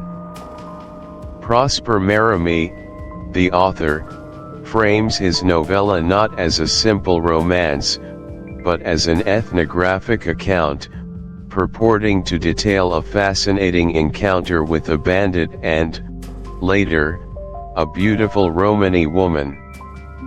This framing device immediately grants the story a veneer of authenticity, positioning the subsequent events as observations rather than pure fiction, imbuing them with a gravity that a mere adventure story might lack. We are drawn into the world through the eyes of an unnamed French scholar, whose initial interest in the Romany people and their unique culture serves as our gateway. He presents himself as an objective observer, documenting the customs and language of this enigmatic group, a meticulous and almost academic approach that lends an air of historical verisimilitude to the unfolding drama. Our true protagonist, however, soon emerges, Don José Lizarabengoa, a respectable corporal from Navarre, whose life is irrevocably altered by a chance encounter. José is initially presented as a man of honor, albeit one with a past that hints at an underlying volatility, a quick temper that forced his flight from his village. He is a man of rules, of the military, a bastion of what society expects from a dutiful subject. Yet, this carefully constructed facade crumbles the moment Carmen, the fiery Romany cigarette girl, enters his life. Their first meeting is charged, a clash of worlds. Carmen, with her provocative gaze and defiant spirit, instantly captivates José, sparking an obsession that will consume him entirely. From this point, his path descends sharply. His initial infatuation leads him to overlook Carmen's infractions, then to betray his military duties, to desert his post, and ultimately, to join her and her fellow smugglers in a life of crime. This isn't a gradual slide, it's a series of cascading decisions, each one more desperate, more irreversible than the last, fueled by an increasingly desperate need to possess Carmen. He sacrifices his good name, his promising career, his loyalty to his superiors, all for a woman who refuses to be owned. The arc continues to darken as José's possessiveness intensifies. He becomes increasingly isolated, estranged from his old life, yet never fully accepted into Carmen's world. His love for her mutates into a suffocating, jealous tyranny. He cannot comprehend her inherent need for freedom, her unwillingness to be bound by anyone or anything. He sees her independence not as a virtue, but as a personal affront, a direct challenge to his authority and his possessive claims. This profound misunderstanding of Carmen's very essence sets the stage for the tragic climax. He demands her unwavering fidelity, her exclusive devotion, a concept utterly alien to her spirit. When Carmen, ever true to herself, falls for the dashing bullfighter Escamillo, José's world collapses entirely. His escalating rage, his desperate pleas, his threats, all fall on deaf ears, for Carmen would rather die than surrender her liberty. The narrative hurtles towards its grim conclusion as José, unable to reconcile himself with Carmen's ultimate act of defiance, her rejection of him and her unyielding assertion of self-ownership, murders her in a fit of jealous fury. He buries her body in a desolate spot and, in a final act of desperation, turns himself in, his life utterly destroyed, his soul consumed by the very possessiveness that defined his tragic journey. To illustrate this rapid erosion of identity, consider a real-world parallel: a person who abandons their established career, their long-standing friendships, and even their family ties for a whirlwind, intense romantic relationship that quickly proves toxic.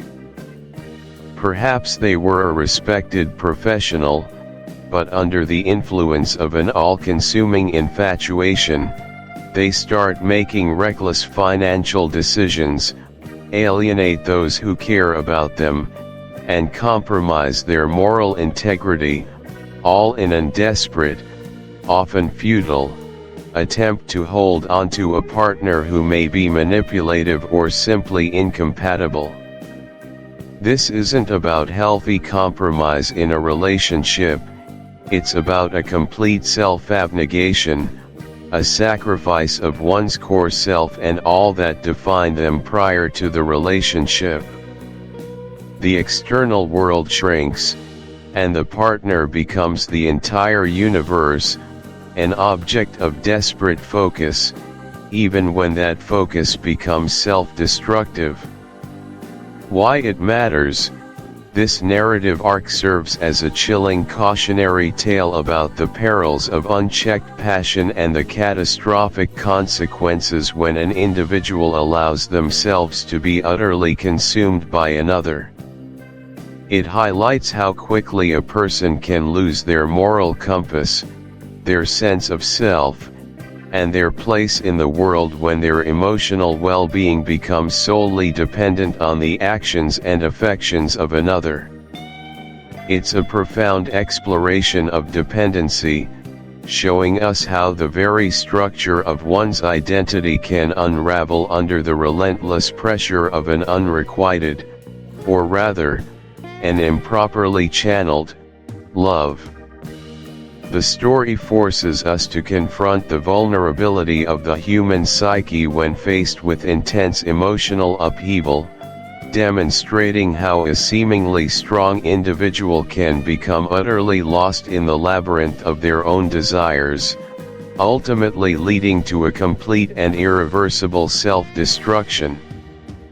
The tragedy is not just Carmen's death, but José's PR.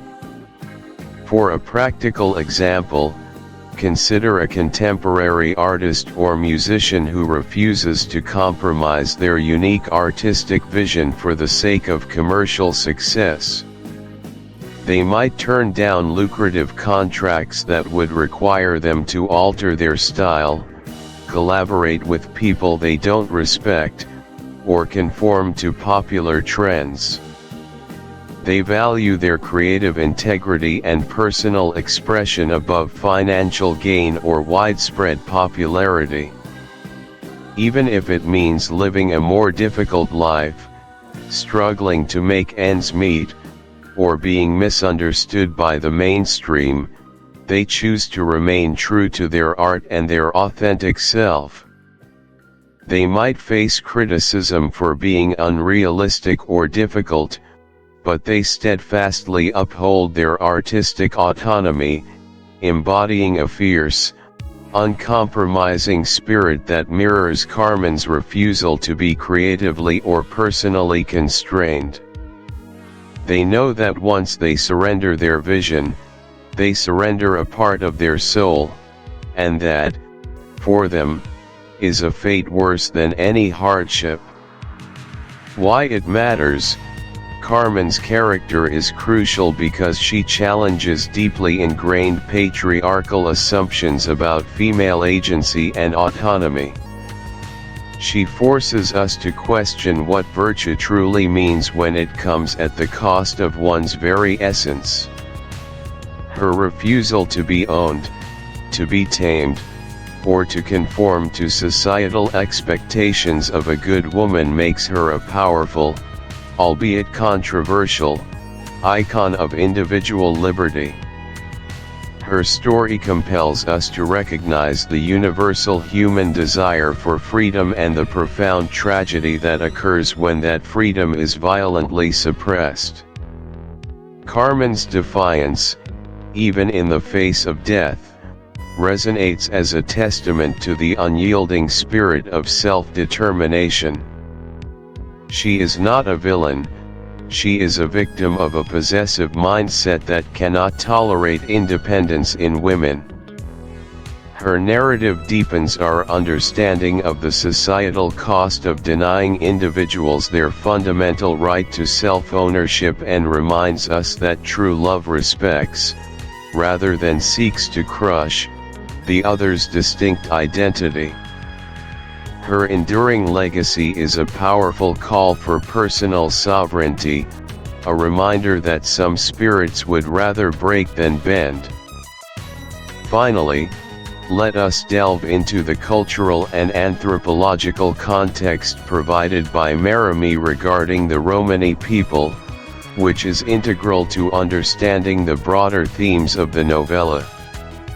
Conceptually, Merimee approaches the Romani not merely as exotic background figures, but through a pseudo-ethnographic lens, presenting their customs, language, and way of life as objects of scholarly interest. This was characteristic of the Romantic era's fascination with the other, often tinged with both admiration and prejudice. He depicts them as a people outside the conventional norms of Spanish society, living by their own code of honor, fiercely independent, and unbound by the legal or moral frameworks of the dominant culture. They are portrayed as possessing a primal connection to nature, an innate understanding of freedom, and a fatalistic acceptance of their destiny. Their lives are nomadic, marked by a distrust of outsiders, a strong sense of community, and a reliance on cunning and resourcefulness to survive. This portrayal, while perhaps romanticized and certainly filtered through a 19th-century European perspective, establishes them as a foil to the rigid, rule-bound world of Don José. Their very existence challenges the societal order that José initially represents, highlighting the stark contrast between two irreconcilable ways of life. Consider a real-world example of how a dominant culture often misunderstands or misrepresents a marginalized group. the historical portrayal of various indigenous peoples in Western literature and film. Often, these groups were depicted either as noble savages, romanticized figures living in harmony with nature, possessing ancient wisdom but ultimately doomed, or as primitive barbarians, violent and uncivilized, posing a threat to progress. These portrayals, while sometimes attempting to be empathetic, frequently essentialized and flattened complex cultures, stripping them of their true diversity. The tragedy of possessiveness, the assertion of female autonomy, and the dangers of cultural prejudice are issues that continue to resonate in contemporary society, in our personal relationships, and in global dynamics. The story is a mirror, not just a window into the past. To help the listener engage more deeply with these concepts, I propose a few mental exercises. First, a self-reflection on possessiveness. Take a moment to think about a time in your own life, or in a relationship you've observed, where the desire to control or possess someone or something overshadowed respect for their autonomy. How did that manifest? What were the consequences? Consider the subtle ways possessiveness can creep into even seemingly healthy relationships, disguised as care or love. What are the warning signs, both in yourself and in others? Second, an empathy exercise for freedom. Imagine yourself in a situation where your most fundamental freedom, perhaps your freedom to choose your path, your relationships, or your identity, is being threatened or actively suppressed by someone who claims to love you. How would you react? What would you be willing to sacrifice to maintain that freedom? How does this perspective shift your understanding of Carmen's choices, particularly her final, ultimate decision? This exercise can help humanize her stubbornness as an unyielding commitment to self. Finally, a cultural perspective exercise. Think about a time when you encountered a cultural practice or belief system that was entirely different from your own. Did you initially judge it, misunderstand it, or struggle to find common ground? How might a deeper understanding of that culture's underlying values and history change your perception? How can we consciously move beyond our own cultural biases to foster genuine empathy and respect for those whose worldviews differ significantly from ours? This exercise encourages us to challenge our preconceived notions and embrace the complexity of human experience, much as Marami's work, despite its flaws, attempts to bridge cultural divides. These exercises are designed not to provide easy answers, but to foster a deeper, more personal engagement with the profound themes of Carmen. They invite you to carry the lessons of Don José and Carmen beyond the confines of this story and into the intricate tapestry of your own life and understanding of the world. This enduring narrative, with all its passion and pain, offers invaluable insights into the human condition, insights that, if we choose to embrace them, can illuminate our own paths and perhaps even help us avoid the tragic pitfalls of possessiveness. Welcome, dear listener, to a pivotal chapter in our journey through the timeless and often unsettling world of Carmen. Here, we confront the raw, unvarnished truth of human desire twisted into something monstrous, the tragedy of possessiveness. This isn't just a story about love, or even about lust, it is an unflinching mirror held up to the darkest corners of the human heart, where attachment curdles into obsession, and freedom is met with an unforgivable demand for ownership. It's a narrative that compels us to examine not only the characters on the page, but also the societal forces and personal weaknesses that can transform passion into an inferno of destruction. Prepare yourself, because what we uncover here is as relevant today as it was in the salons and taverns of 19th century Spain. We're about to peel back the layers of this classic, exploring its intricate psychology and enduring cultural impact, understanding why this tale continues to echo in our collective consciousness with such haunting resonance.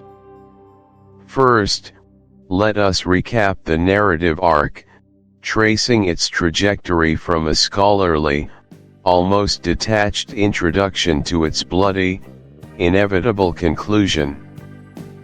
Prosper Mérimée, the author, frames his novella not as a simple romance, but as an ethnographic account, purporting to detail a fascinating encounter with a bandit and, later, a beautiful Romany woman. This framing device immediately grants T. The story forces us to confront the vulnerability of the human psyche when faced with intense emotional upheaval, demonstrating how a seemingly strong individual can become utterly lost in the labyrinth of their own desires, ultimately leading to a complete and irreversible self-destruction. The tragedy is not just Carmen's death, but José's prior demise as a person of integrity and agency. Now, let's turn our analytical lens to the character of Don José himself, a man ultimately destroyed by his profound lack of self-control, particularly over his emotions and his possessive instincts.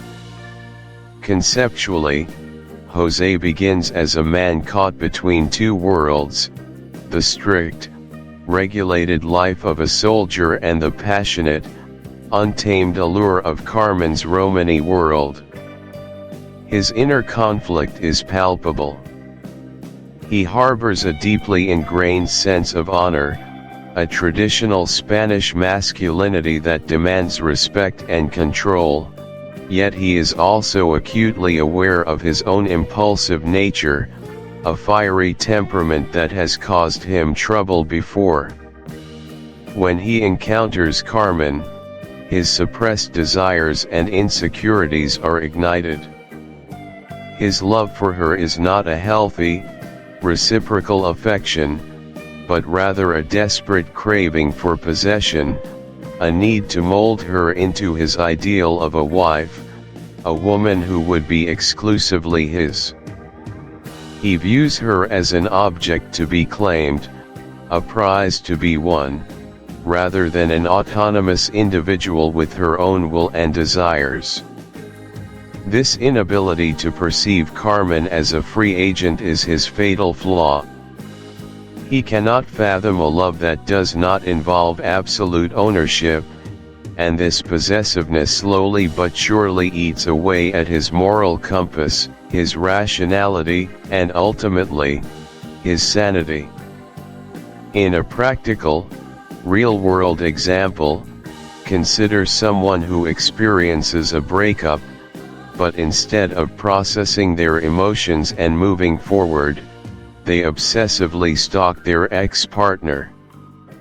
They might repeatedly call, text, show up at their workplace or home, spread rumors, or even physically confront them, all under the misguided belief that their intense feelings justify their actions. They might rationalize their behavior by saying, "I just love them so much, I can't live without them," or "if they only understood how much I care." they'd come back. This individual, much like Jose, fails to recognize or respect the other person's autonomy and right to disengage. Their perceived love has morphed into a dangerous, controlling impulse, where the boundaries between affection and aggression become terrifyingly blurred. The initial sadness or longing for connection has become a twisted form of possessive control, where the desire to have the other person, no matter the cost, overrides all reason and respect.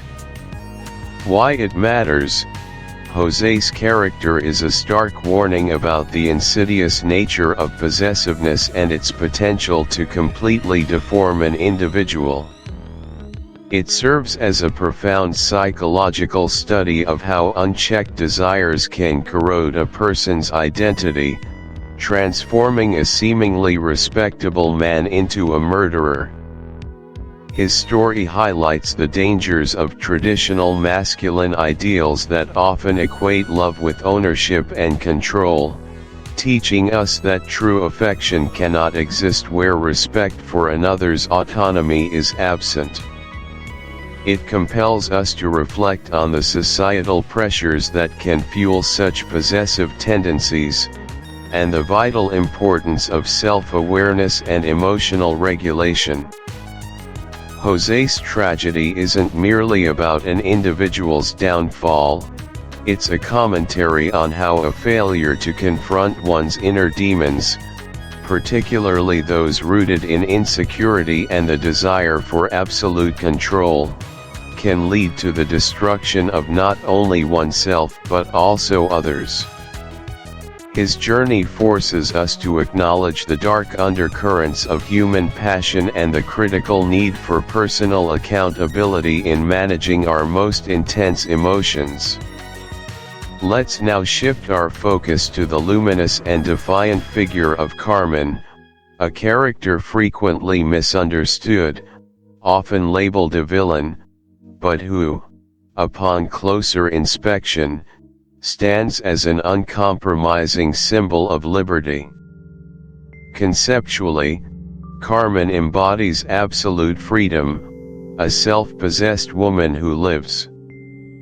Often, these groups were depicted either as noble savages, romanticized figures living in harmony with nature, possessing ancient wisdom but ultimately doomed, or as primitive barbarians, violent and uncivilized, posing a threat to progress. These portrayals, while sometimes attempting to be empathetic, frequently essentialized and flattened complex cultures, stripping them of their true diversity and agency. They often focused on exotic elements, traditions, and superstitions, rather than understanding the intricate social structures, political systems, and personal stories within these communities. This simplified framing served to position the indigenous people as fundamentally other, making it easier for the dominant culture to justify their own actions or simply marvel at their perceived quaintness, without engaging in genuine cultural empathy or respect for their sovereignty. Why it matters? Merimie's depiction of the Romani people, for all its problematic romanticization and potential perpetuation of stereotypes, is crucial for Carmen because it establishes the foundational tension between worlds. It underscores the clash between the strictures of established society and the allure of untamed freedom. By portraying the Romani as inherently free, Merimie creates a context where Carmen's unwavering independence makes perfect sense within her cultural framework, even as it utterly confounds and ultimately destroys Jose, who is a product of a different, more rigid system. This context compels us to examine the dangers of cultural essentialism and the perils of projecting exotic fantasies onto marginalized communities. It teaches us about the importance of understanding different value systems and recognizing how a lack of cultural empathy can lead to catastrophic misunderstandings. The story, through this lens, encourages us to move beyond superficial judgments and strive for a deeper, more nuanced appreciation of diverse cultures, challenging us to consider the price paid when one culture attempts to impose its values or expectations upon another. The Romani context also highlights the theme of destiny and fate, a recurring motif that suggests some lives, particularly those lived on the fringes, are fated for a specific, often tragic, course, reinforcing the idea of an inescapable trajectory for both Carmen and Jose.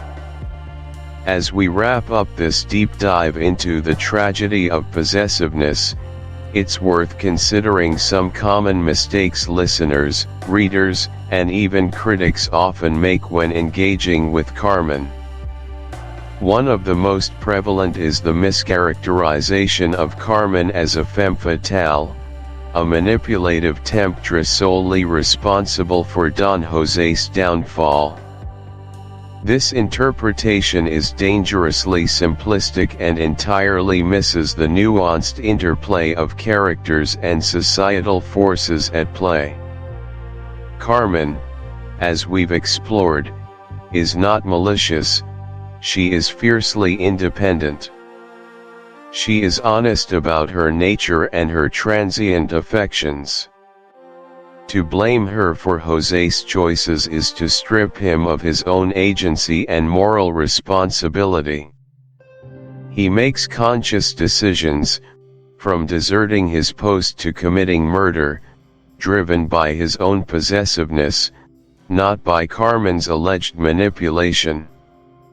His downfall is a consequence of his inability to cope with her freedom, not a result of her villainy. Another common mistake is to view Don Jose solely as a victim of Carmen's charms. While he is certainly captivated, portraying him as a helpless pawn ignores his own pre-existing tendencies towards impulsiveness and violence, as well as the deep-seated insecurities that fuel his possessive love. His internal conflicts, his struggles with honor and passion, are his own. Reducing him to a mere victim absolves him of the responsibility for his escalating violence and eventual crime, which is a dangerous misreading of the psychological depth of the story. A third mistake often made is to overlook the crucial role of the Romani cultural context. Dismissing it as mere exotic flavor text prevents a full understanding of Carmen's motivations and philosophical outlook. Learn from the past. Imagine a world where passion burns like the summer sun, where freedom is a whispered promise, and where the lines between love and obsession blur into a dangerous dance. We've journeyed through Prosper Mérimy's Carmen, a tale that continues to captivate and provoke, almost 2 centuries after its conception.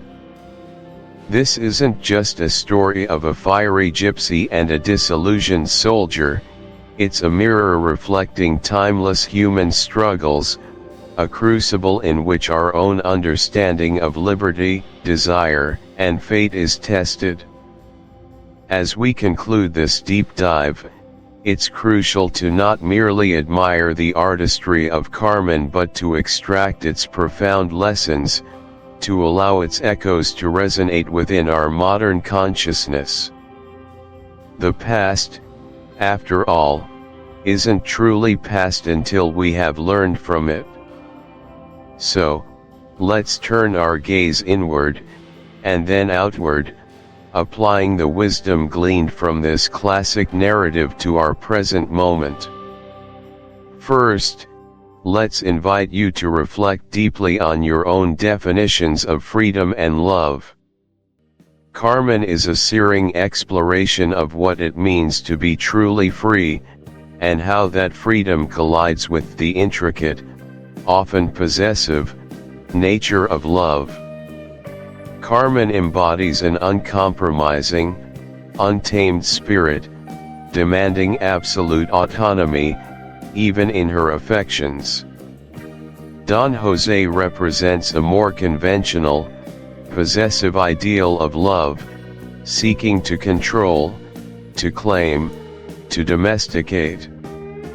Their tragic interplay forces us to confront the inherent tension between these two powerful human experiences.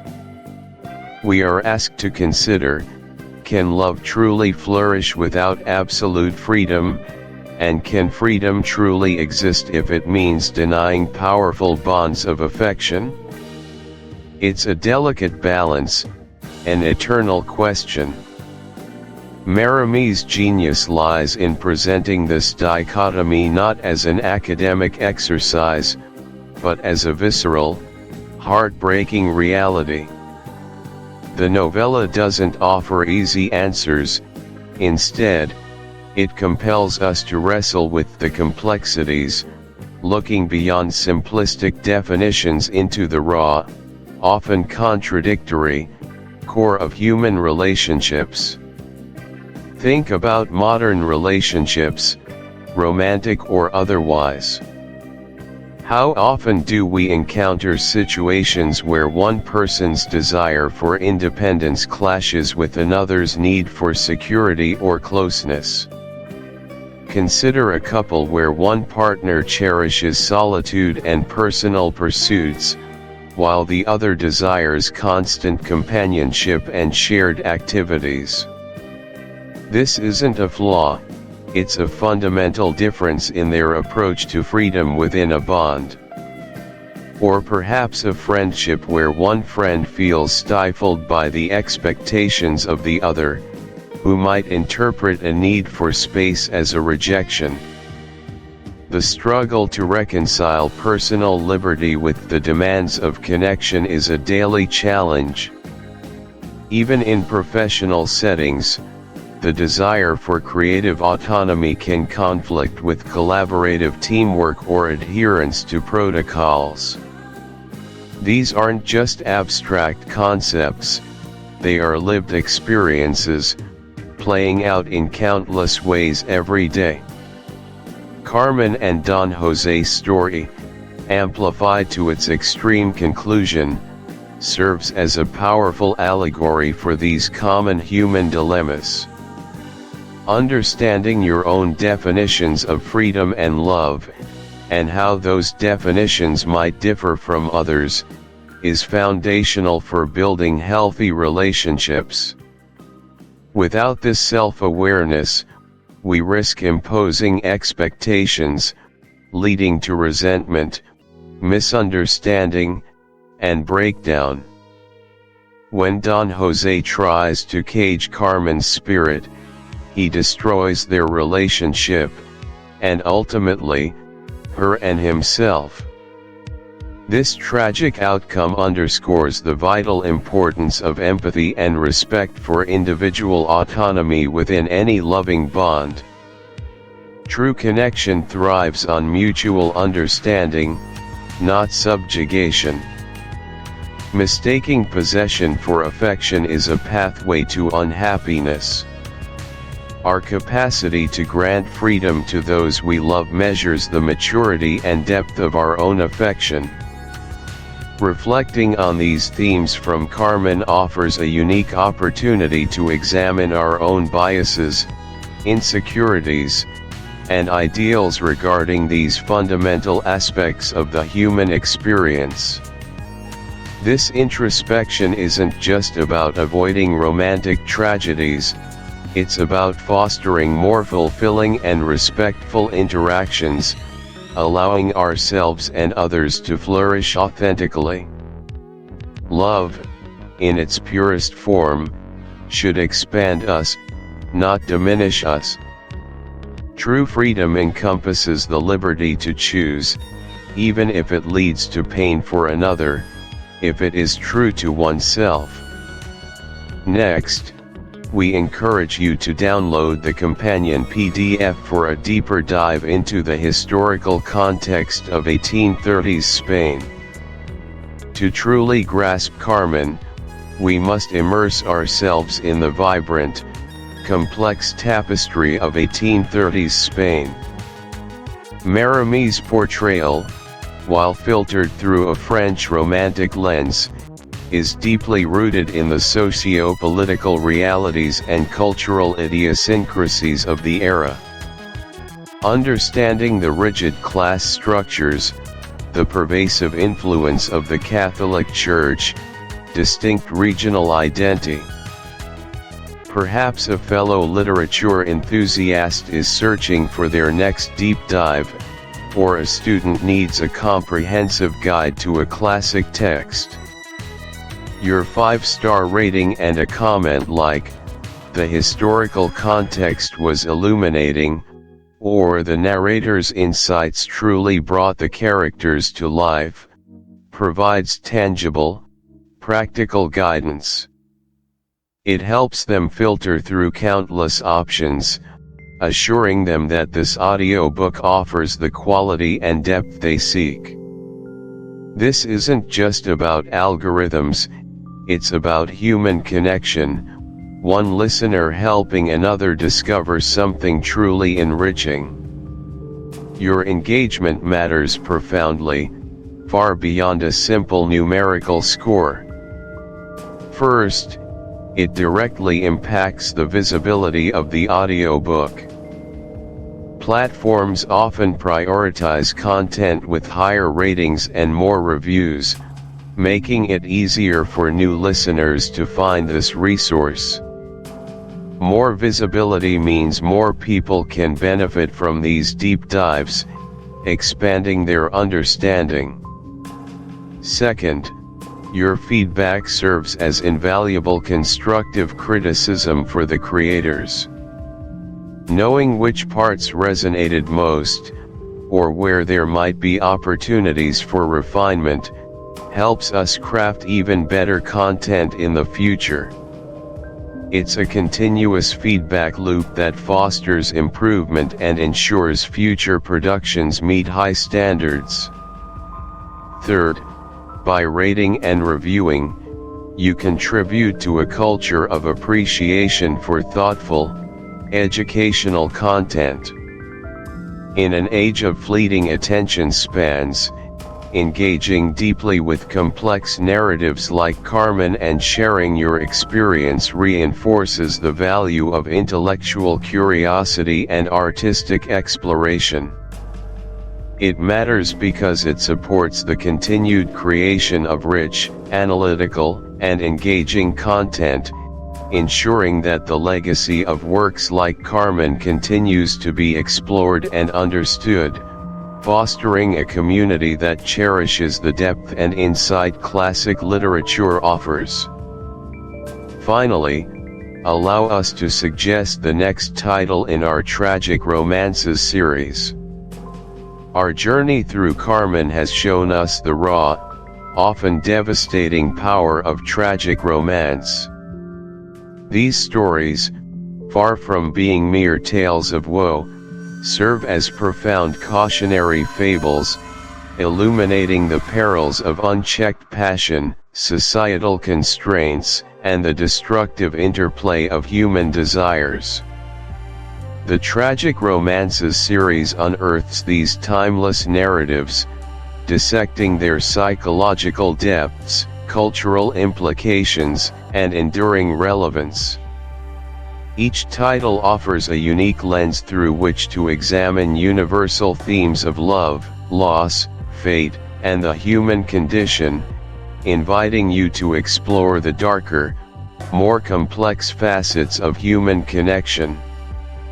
The suggestion for the next title isn't just an arbitrary recommendation, It's an invitation to continue this intellectual and emotional exploration, to draw parallels, identify contrasts, and deepen your understanding of how literary masters have grappled with the bittersweet realities of love. It builds upon the analytical framework we've developed with Carmen, extending your opportunity to engage with literary criticism in an accessible format. Having delved into Carmen and Don Jose's tumultuous world, you're now uniquely attuned to the psychological undercurrents that drive characters towards their tragic ends. For example, if we suggest Wuthering Heights by Emily Bronte as the next title, you would immediately recognize echoes of obsessive love and societal defiance in Catherine Earnshaw and Heathcliff's relationship. The Untamed Moors would resonate with Carmen's wild spirit, and class distinctions would mirror some of the societal prejudices faced in 1830s Spain. If the suggestion were Anna Karenina by Leo Tolstoy, you would draw parallels between Anna's rebellion against societal norms and Carmen's unyielding independence, both women ultimately crushed by the systems they sought to defy. These are thematic connections that enrich your appreciation for both texts, allowing you to see how different authors across cultures and eras wrestled with similar, fundamental human dilemmas. The series creates a narrative thread, a continuous intellectual journey across diverse literary landscape. Thank you for listening to this audiobook. If you found value, meaning, or inspiration in this journey, please remember to like the video, subscribe to the channel, and turn on notifications so you won't miss the next chapter. Your support helps us bring more timeless classics to life. See you in the next reading.